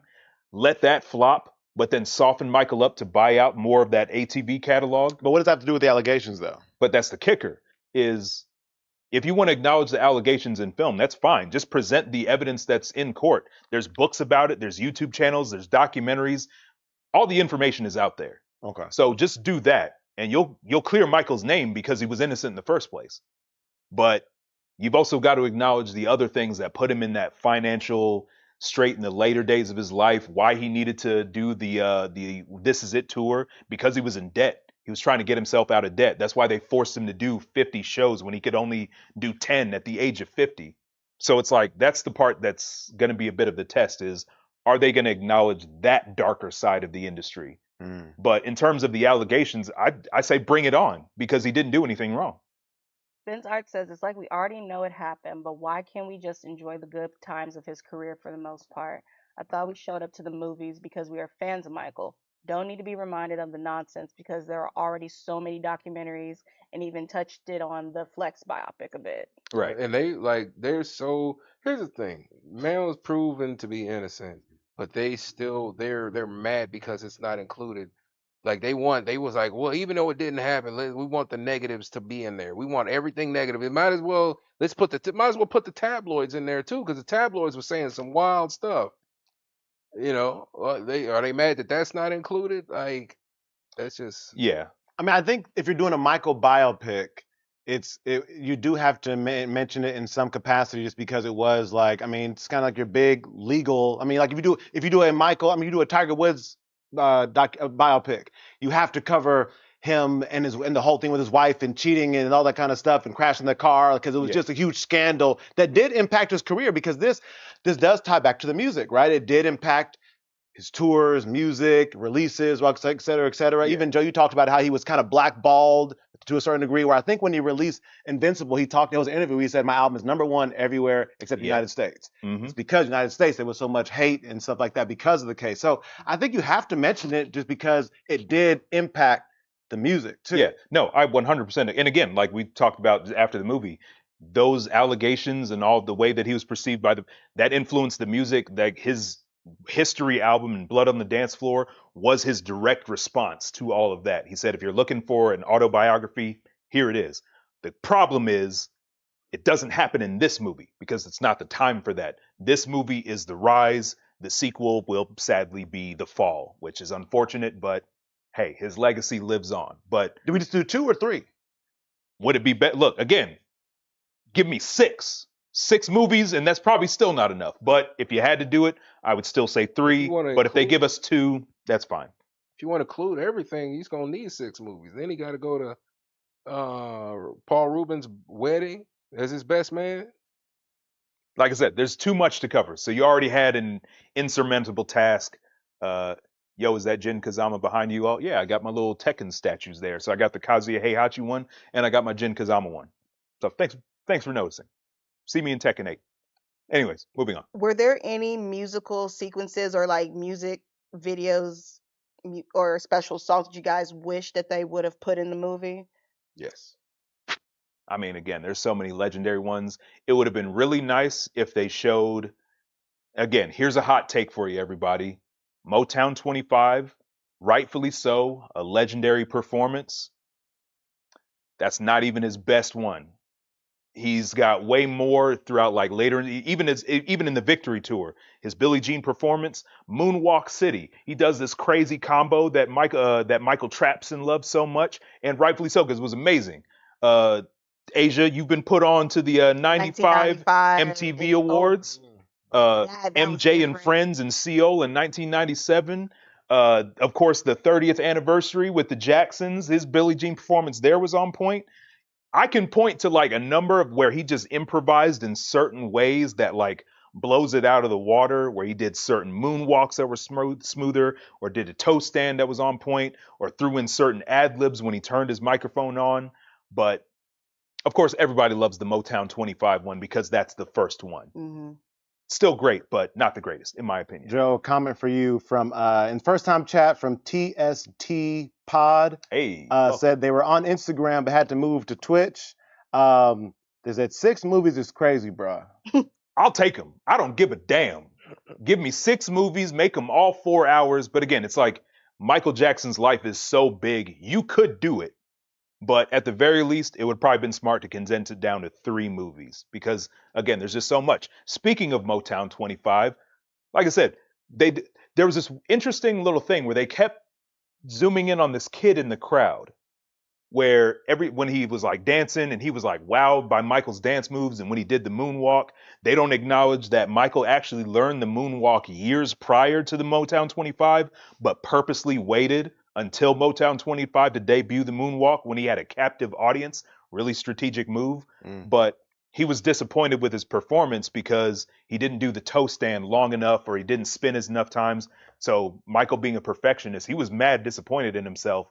But it wasn't until that Fred Astaire call, and it wasn't until that kid actually came up to him backstage and just praised him, where he was like, wow, I guess I actually did a good job. But you can see it. Like, I feel like he's always trying to top himself after that. I wish they would have acknowledged that a little bit more, but again, only so much you can do in 2 hours, unfortunately. Mm-hmm. Thanks, Hollywood. Any other musical sequences y'all wish we could have had? Oh, man. It would have been really nice to get more of the Bad era. Like the one that they did of him performing Bad on stage at the very end of the movie. Phenomenal. Kind of comes out of left field, but whatever. I get it. I would love to see Jafar Jackson, in the behind the scenes, like what we got for Thriller, but for Smooth Criminal. That would be amazing. Yeah. And he loves that music video. Walk him down, Douglas. Look, I want to see Jafar Jackson turn into a car and into a robot and into a jet. That's what I want to see. Anything else from that era in particular? I'm trying to think. Like we didn't get to see him do Dancing Machine. Oh. That would have been crazy. Oh, because listen, I know that Michael Jackson's moonwalk is the move. It's the iconic one. Mm-hmm. But we got to put some respect on Michael Jackson's robot. His robot is so smooth and, oh my gosh, just out of this world. The walk, all of that. Like even when he's younger, it's amazing. But then like when he gets older, and I'm thinking of the 1995 MTV performance itself, where he's like on he's doing like the little robotic locking. Yes, it's so good, so good. TSD Pod said, bruh, I'm really lost because I thought they were going to be Until He Died. I guess the movie show until Birth to Death, I guess. No, not this time around. So yeah, I think that'd be way too much to put. You got to get the seat. That'd be too emotional. People would be sick. Yeah. Sick. And then stomach. PK Johnson on Facebook says, "You guys are the best. Thank you so much. Appreciate you. Appreciate that. We try. He was the first Super Bowl performance. Michael Jackson. Has that happened yet in the movie, or there No, No, that's this Dangerous is Era. right after the movie. This is probably the before? second one. Is that before allegations? Yeah, I think it's right before. I want to say it's before, but Yeah. because he had like I the said, drip. it was definitely Dangerous Era. Mhm. So because he performed like Jam and Heal the World in that Super Bowl performance. Yeah, he was the first. He was the first musical guest at the Super Bowl. Okay. Oh, Kings James says you guys are the best. Thank you. Thank Another person. you. Hey, Appreciate you. thank Thank you. Thank you. More says the only reason people moonwalk today is because of Michael for real. That's facts. Yeah. Yeah. Unless mean, unless yeah. unless they saw Family Matters, that Family Matters episode before they saw Michael Jackson do it. I mean, the moonwalk has its, or the backslide, if you want to get accurate, it has its roots like going way back, like I want to say as far back as the 50s, maybe even the 30s, but you know, obviously like Michael didn't invent the moonwalk or the backslide, but he clearly like popularized it, made it Made his his own. signature move. And of course, like he adds like his own flavor to it. Like the person that taught him how to do it, there is like video footage of him doing it in like a little breakdance number, and he did good. But it's those little things that Michael will do, like he does like the little neck extend and retract on beat, the way he like shifts the feet to where one foot is always like tapping on beat. And there's like other little improvisations, like in the 1995 where he put his hands in his pockets while he's moonwalking. Come on, he does so much good stuff. There was one where he was doing Jam, and he like has a little arm movement like this, and he's man, Michael was incredible. No, he was. Drake could never. But anyways, I agree. He can dance. all right, it's cool. You He look can like you're slide crying though, over there. right? We got the song in the movie, but I wish we could have had a performance of The Love You Save Yeah, because but we have Wiley Draper for that. that's true. Oh, and that one's really good. I would have loved to see the young Michael do it with Jermaine because at that age, Michael and Jermaine were so good at those back and forth Yep. vocals in that part of the song. And I wish I could have saw that. 'cause But we that's- did get I'll Be There. They had their moment. Oh, they okay. Mm-hmm. I think The Love You Save is just my favorite one. Yeah, well, look, Love to Save You is that a one's so fantastic good. song. But you're right, we did get that. Yeah. But if there was any time for the Love You Save, it would have been if we got like the full Motown 25 performance, because they did like a whole medley. Did, yeah. People were pissed off about that. Did you hear about that? No. Well, because remember, Motown 25 was a celebration of all former Motown artists and stuff like that. Marvin Gaye in particular was pissed because as soon as Michael Jackson got that solo spot for Billie Jean, it was the control effect. It wasn't everybody. It was Michael's show now. Ain't nobody checking for anything else from that night except for the Jacksons or Michael Jackson. He stole the show. You know what I would have liked to see? I just thought about it. Mm-hmm. With the Jackson 5, I would have liked to see them when they were going on the shows and stuff. Like when they were on that one show with Cher. Yeah. Oh yeah. And then that other time when Michael was with Muhammad Ali. Oh yeah. I thought, to add to that, Tori, I thought they were gonna. There was a scene where I thought they were gonna do it, but they didn't, because I thought I read that they like used to perform even in strip clubs and stuff. Yeah. Oh, So, yeah, I thought They did do that. No. They did do that when they were young. So I thought that scene when they showed them performing, I thought they were gonna zoom out and they were gonna be At the in strip there. club? I thought they were, but they didn't go that far. They kept it Yeah. PG. So But again, we have the American Dream as a companion piece to this, I would say, which goes deeper into that because it's about more than just Michael. So is what it is. and it covers more time because it was a TV movie. Because that's Exactly. like one of my favorite biopics is Temptations, but it's also hard to compare that to Michael because Temptations is also a TV movie. You know what I'm Exactly. saying? It's probably total, probably 3.5 hours long, maybe more, right, Asia? Yeah. I'm gonna look. I'm curious enough. Actually, yeah, look that up because Curious it's a enough. mini series, right? Yeah. How long was American Dream? Wasn't it like 3-4 hours? That was 5. 5 hours? You think the TJ asked, you think they will show We Are the World? We didn't see. I don't think We Are the World was until maybe right before Bad dropped, Oh, if I remember correct. Temptations is 4 hours Can't remember. long. It says. Is that right?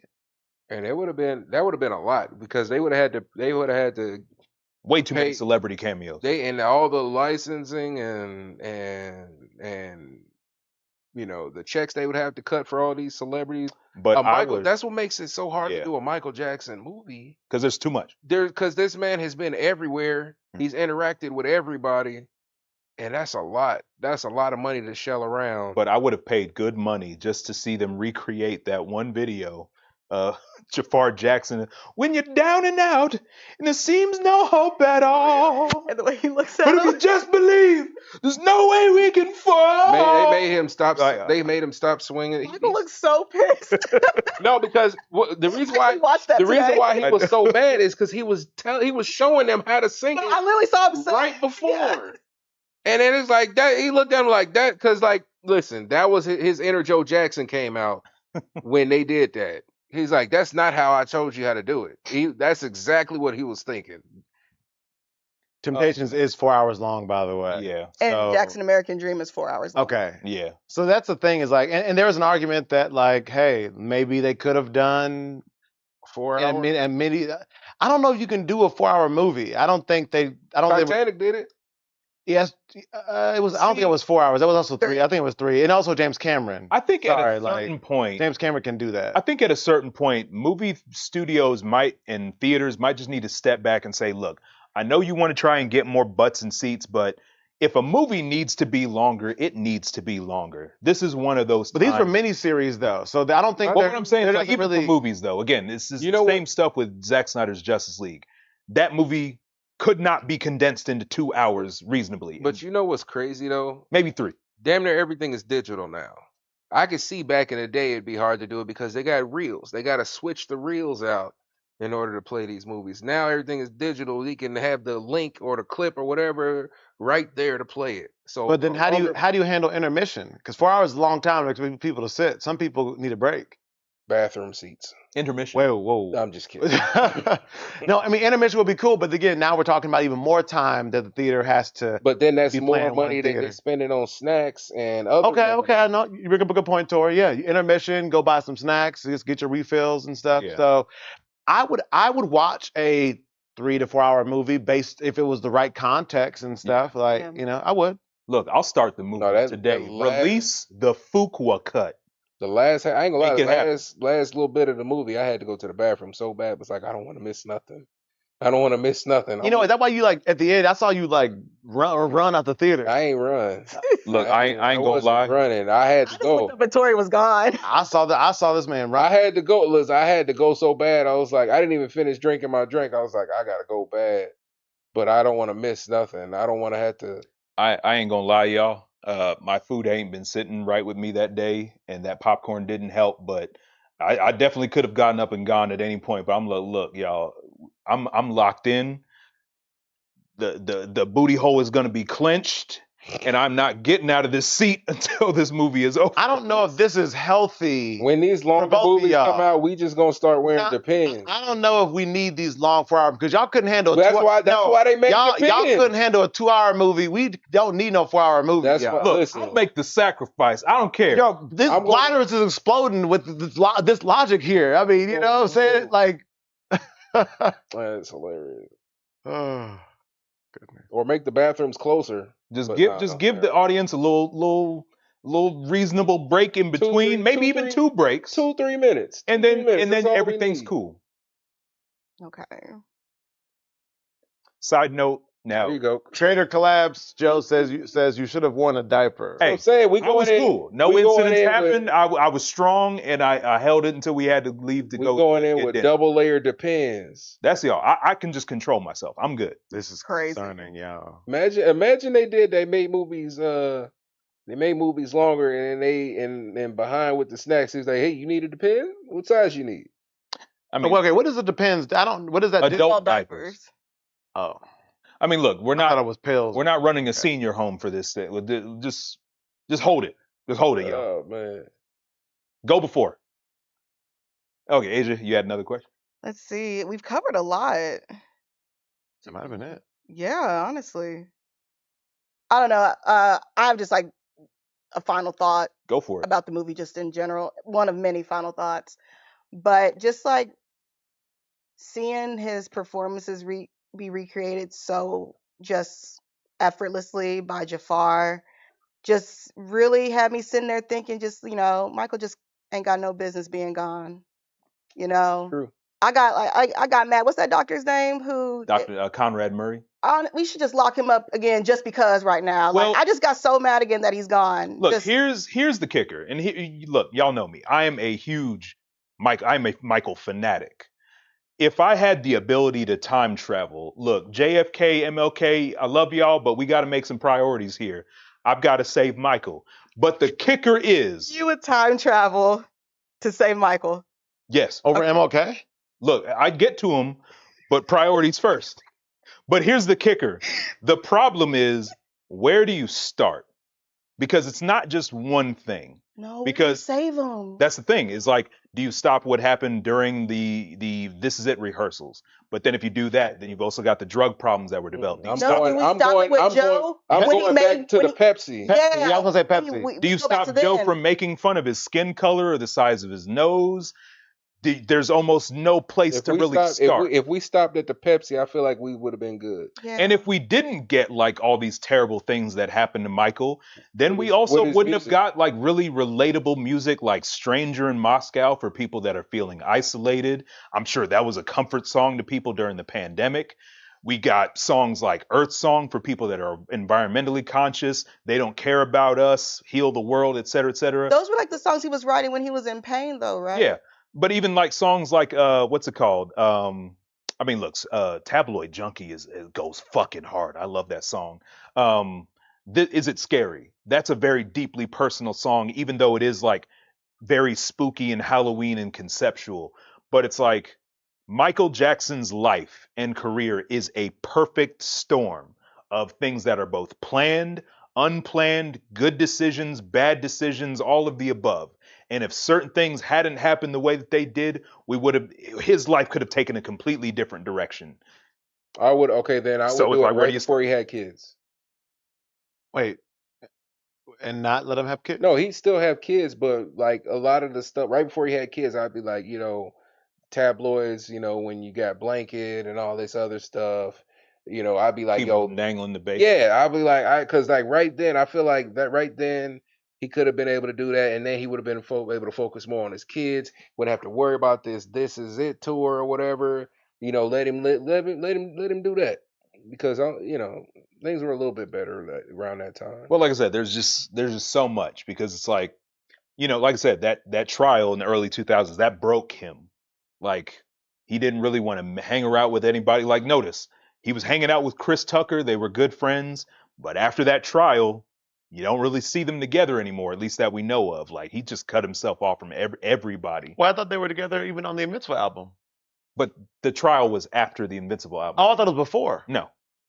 I thought it happened in the 80s. Invincible No, I album think- came out in the I 90s, think like early him- 2000s. I think Like him and 2001. I Yeah, think so I him- thought the trial started in the 90s. That was in 2000. No, the 90s was the settlement. 2005 was Oh, the trial. got it. I think- Settlement and trial, Yeah, got it. But I think they were keeping in touch because I think I saw a Chris Tucker video where he was talking about he talked to him. I know him and Eddie Griffin were real cool around that time, and him and Eddie was hanging out. The song Ghost was about what he was dealing at the time as well, if you really listen to the lyrics. Oh no, like I said, Ghost and Is It Scary, as dope and as hard as those songs go, they're still deeply personal. It sucks that they are these artists have to be in pain to like just produce such quality. Well, again, it's the other kicker is here's the other challenge of making music biopics. A lot of this shit just doesn't have a happy ending. Yeah. And a lot of it is because of these studios. Like Michael acknowledged this, where he makes this really infamous speech talking, trashing Sony. Where he says, like, the tradition of great performers is that they're loved by everybody and they're made famous and rich, but they always end up broken, torn, and not in a good place. And it's because the companies take advantage of them. This is real because, like he mentions, that like artists need to keep touring because that's how they make their money back. Music labels will throw millions of dollars at some kid with a SoundCloud, but they expect them to make that money back and then double Yeah. that. But then what happens when you don't? Well, then you get thrown out in the trash and you end up working DoorDash like everybody else. Shout outs to Ugly Guy. I'm kidding, but not really. But you see what I'm saying? It's like that's the very sad pattern that keeps happening to people in the music industry and Hollywood. If you stop working for the machine stops working for you. That's the problem.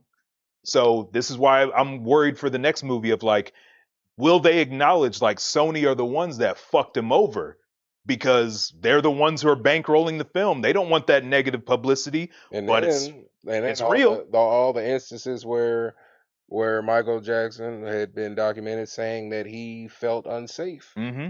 How Felt he like they were felt trying to kill him. like, yeah, because when he started buying up properties and music rights and all this other stuff, he said that he was getting like the nasty executives and stuff that he had to deal with, the things that they would say, like it's a lot, and that's a lot to cover. But if you have those same people that he would complain about, if they got their hands on the movie, how much can they actually do? How much can they? How much will they? How much will they allow in the movie when you have the people that he would complain about uh saying yay or nay to what can be added into the movie? So we don't want y'all telling on us I in the mean, movie. again, even the fact that in this movie, John Branca, they make a big deal about him. Like y'all know the scene. There's a scene where he's talking to like different lawyers and he's looking for somebody to represent him. And John Branca, he steps out like a G in the conversation, and Michael takes his shades off because he was actually very important about who sees his eyes. Is like, I want this guy, and like he was treating him like he was his homie throughout most of the movie. But it's like, John Branca, you were fired by Michael at one point and maybe only squeezed back into the MJ estate like right towards the tail end. And now he's low-key got more control of the MJ estate than most of the family. So it's interesting how you're portrayed in the movie so positively, but is that what was really going down? If Mike was around with that, with that a bit got in the past, and then a lot of the times you gotta look at these things like, when you have other people managing your biopics or anything like that. And that's probably another reason why I'm speculating that Janet and Latoya didn't want no parts about it, like, because they probably like, yo, you got these people with their hands in the pot, and if Mike was around, they wouldn't even be in the house. But now that he's gone, these people have a say in how Mike is portrayed and how things went down. Like that, so that's another thing.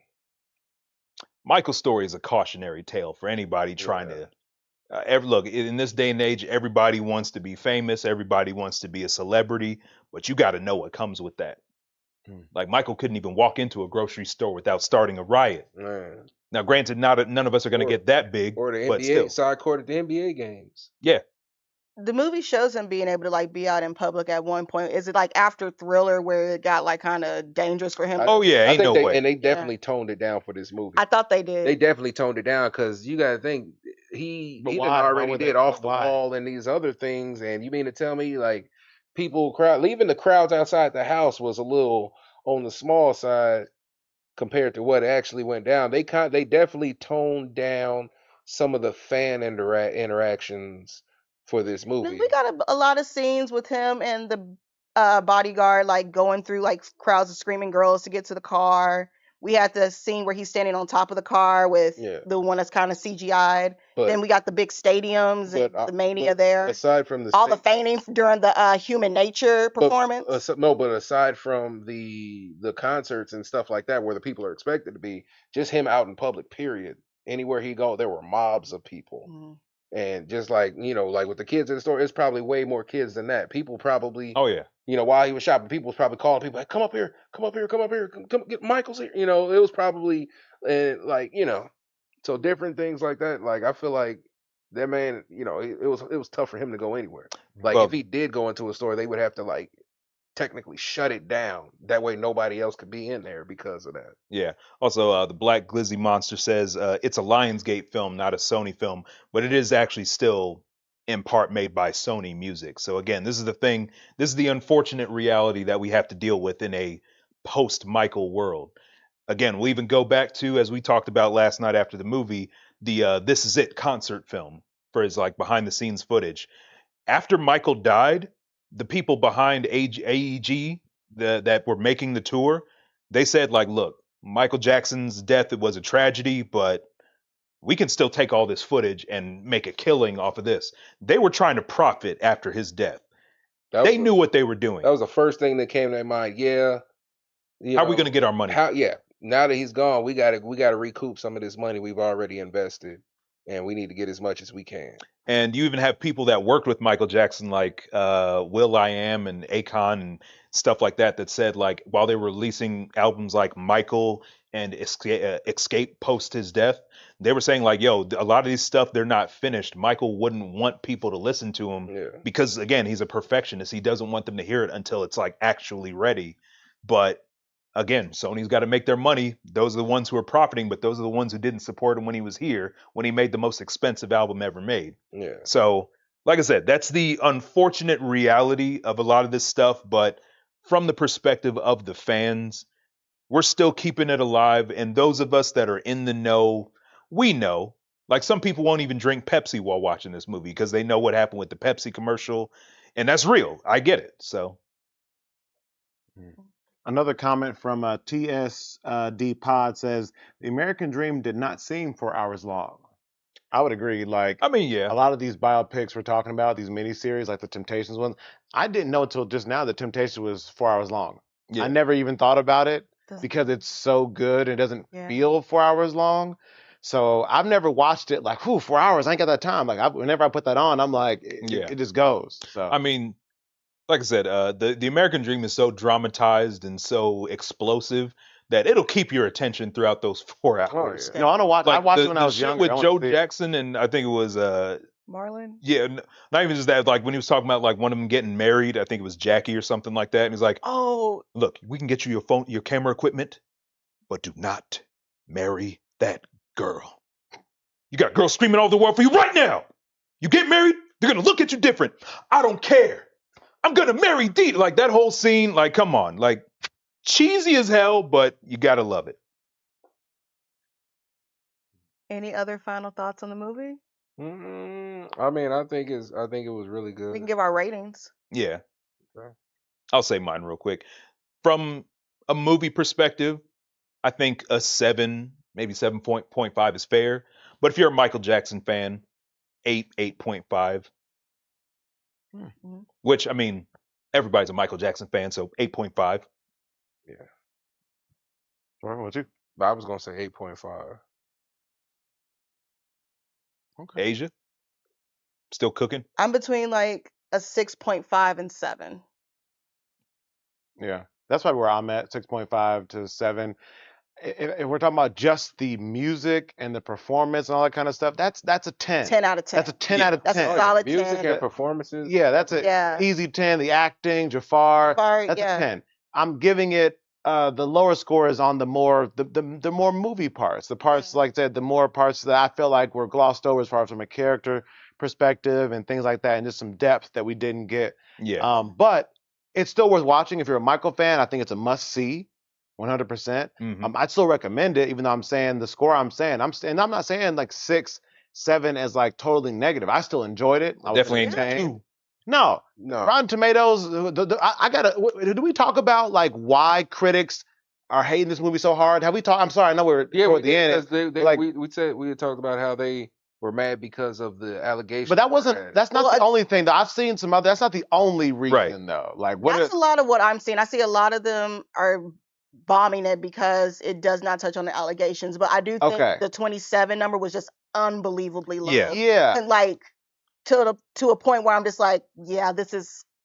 I mean, saying it's a conspiracy, but 27 is really low. I mean, that's like I said, to say that the movie is trash. Yeah, like to say the movie's fast paced. Totally fair, but yeah, that's what I saw. Pacing was the main complaint, and it was like it did feel like, whoa, we were just another decade. Now we here, and he got a different nose. It was like, that was quick, but they were. I think for this movie had the unfortunate issues of like the legal stuff where they had to go back and do reshoots and recuts and this and family involved in all these different things. So, what's that? Rotten Tomatoes gave Michael 27.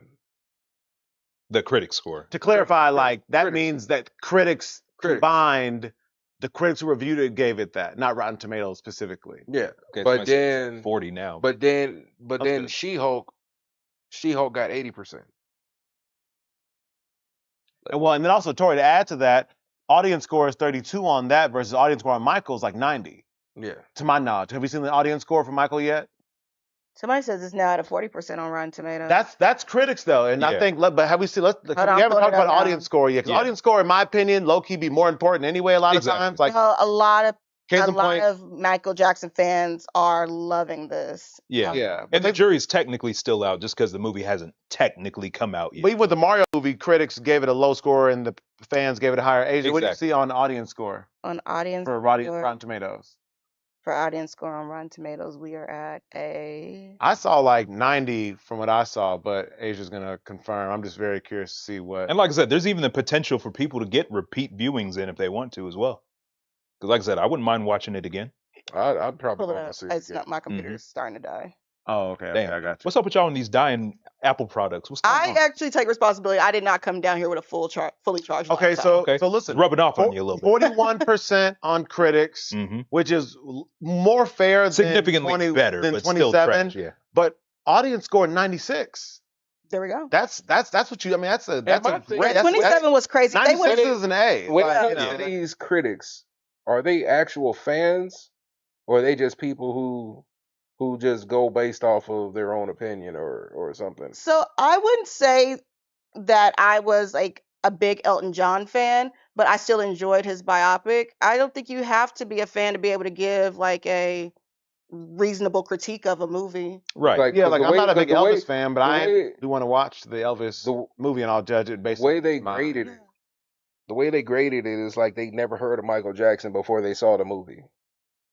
I mean, but the pacing was. I saw a lot of people talking about the pacing. Yeah. The pacing was bad, and you can tell that there is a lot left on the cutting room floor. This was not the movie that the filmmakers intentionally, Matter of fact- originally wanted to make, right? There's something to even lend to my theory a little bit because there's a lot of behind the scenes footage that we saw of Yeah. like Jafar practicing behind different dance moves and stuff. We see him doing like the man in the mirror spin when he's like spins really really fast for a really long time and then he just falls straight down to his knees. We don't get that in this movie. Mm. So I'm still speculating that there's more that was shot that didn't make the cut, but we'll see. You know, do you think they'll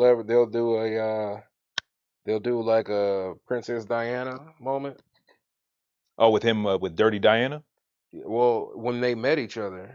Well, that was like bad era, so if anything, that would probably be in the next movie. But then again, there's also the legality of He was gonna using play her Princess likeness. Diana. There's again, Michael was too famous; he knew everybody. Yeah. Are we going to see Michael talk to Ronald Reagan? I guess we would have technically seen it in Michael, this his movie. but friendship with Madonna. Bill Clinton, who else? Yeah, Madonna. They dated briefly. Brooke Shields. Yeah. Liza Minnelli, Elizabeth Taylor. Here's another thing we didn't see in the movie. We didn't get any mention of The Wiz Oh, we because didn't. that was his gateway to meeting Quincy Jones. That's crazy. Now. The more you know. Wow. So Tor, for example, one critic gave it a score, gave it a D-, and said, if you're looking for having keys jingling in your face for 2 hours and 7 minutes, then Michael is perfect for you. All right, what's this dude's name and where do they live? Because he needs a visit with a baseball bat. I'm just saying. Respond to that on your burner account. Yeah, give him the what was Sally Smith? What was the name of it? What's your? Chill. I don't need that out there. Okay, don't need to put out your secret identity. Yeah, Gotcha. I don't need to know that. Damn. Was that the phone? Yeah. The iPhone? Yeah, I got a good case. Right? Oh, okay. We all good. It's all good. I Damn, appreciate the concern. You were surprisingly calm for dropping an iPhone, David. No, I got a good case on, but Tor, I appreciate your concern. Okay. No, thank you, but that means a lot. Thank you. As a fellow, I can't stand this. You saw that? All right, y'all. That'll do it. That'll I do guess it. that's it for us. Meeting adjourned. So, like I said, folks, I'd say it's worth a watch, especially in theaters. Mhm. Go in, formulate your own opinion. Yeah. And worst case scenario, it still gets us talking about Michael again. Michael Mania is back, and I'm totally here for it. And it sounds like collectively, if the trap team sounds like the consensus is around a 7, Pretty much. 7-ish On average. sounds right, which is fair, right? Yeah. I think it's a good score. Yeah, I'm not bad. I'm not mad at that. But yeah, appreciate y'all rocking with us. We still got a lot of people in the chat. So I see what you did there. what I do? Rocking with us. Okay, that was Michael Mania. You got it, Michael on the But brain Troy now. say you put the jacket on, you just right. He's got the glove. What's the move? TJ says Drake. Drake. I don't really, If the I don't wanna movie is take just the- about his stint on Degrassi, I'd watch it. Yeah, I don't. You just want to see them recreate the part where he got shot. I don't want to. I ain't gonna lie. as a fan, I don't want a Drake movie, but there's a lot of artists who I'm like, damn, what's going on? Again? You really testing that case? Who would you cast? I don't want a Drake movie though. Okay. Yeah, I don't. I think okay. Yeah, I mean, I don't even know if his would be like, to me, like somebody who would be more of an interesting biopic from a modern sense. Right.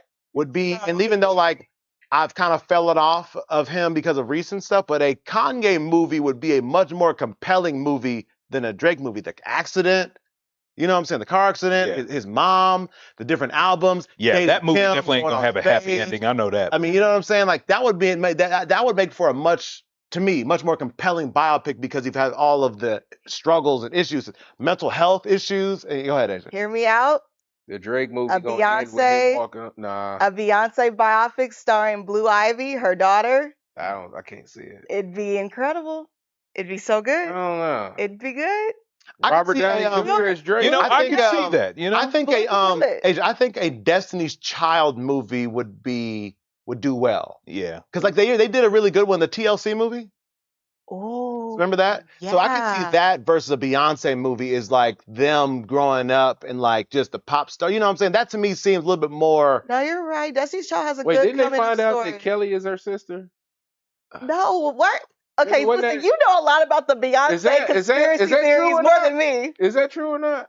Kelly Did is they- a close friend. They're like sisters. Okay, I thought they found out that her dad was. No, was see, her. Hold on, actually, I heard that too. Tori might be right. No, y'all just Let being me messy. look that Y'all up. just Yeah, being look that up on messy. your iPhone. Yeah, look that up. damn. Creator Collab says Blue Ivy looks like Jay-Z. Not any. Blue Ivy resembled Jay more when she was younger. I think now. I saw a picture of Blue Ivy at the Super Bowl that we just had. Wait, what's wrong with that's her dad? What's wrong And with I that? thought it was Beyonce next to Jay-Z, not his daughter. She looks just like her. Hold on. Yeah, Asia. I could see like Okay, maybe look. I could see a Beyonce produced Destiny's Child biopic. That's what I would want. You know, and listen, and Beyonce can play Tina. Older. You know what? I love it. Okay, never mind. See? I'm sold. Said I'm who? sold. She can play Tina Beyonce can Knowles. play her mama, and then Blue Ivy can play Beyonce. That'd be cool. I'd That'd be watch cool. that. Tori, why would you want that? Beyonce is one of the biggest artists of our generation. I guess. What do you mean you guess? This is not guessable. This is factual. This is quantifiable. Is it? You know what? I'm not gonna let you. You got me earlier, Yep. and I got outside of myself, and I'm sorry, chat. I'm not gonna let Tori do it again What I do? because there just be things know that what are you be just doing. these are just things that are not arguable. Beyonce is one of our biggest artists of this generation. That's just a fact. It's not a I guess. Maybe. It's not a maybe. This Uh-oh. is. It's facts, Tori. You know what? Not gonna let him do it. I Not don't gonna let it. know. I don't know. We don't know. That's why you watch the movie. We do. I don't know. We do know. But we This do, this sorry. can be quantified. I guess we'll This know. can be quantified. We'll It is know the when news her that Lily biopic comes released out. today. We'll know when her biopic comes out. We know now. And I'm not even a Beyonce fan like that. I'm just saying, objectively speaking, we just can't deny her impact from. I mean, she's been making hits since you were in Broad Ripple High School. Come on, and that was a long time ago. Name a hit recently. Name a hit recently. Yeah. Texas Hold'em. They had all. She did her country album just a few years ago. Break my soul. That was a hit. Yes. Break my soul was a hit. Y'all don't like that song? You know you don't like that It's song. not my favorite, but it's a good one. look It's not at my it. favorite though. Look at that. That's crazy. I like a lot of them. Troy, Break My Soul was a hit. I don't know. I ain't heard it. Oh, okay. I'll put you on. Don't worry. I'm all right. I got you. It's cool. It's all right. All right. Right after this, go ahead. and log us out. Let me go Before get my Tori speaker. rage baits us any further, I didn't even say anything. let's go ahead and call it a night, Go y'all. get my Bluetooth speaker. Enjoy You the can listen movie. to Cowboy Carter. Peace, Me and y'all. listen to Cowboy Carter, y'all. Nah. We are. Peace. Later, everybody.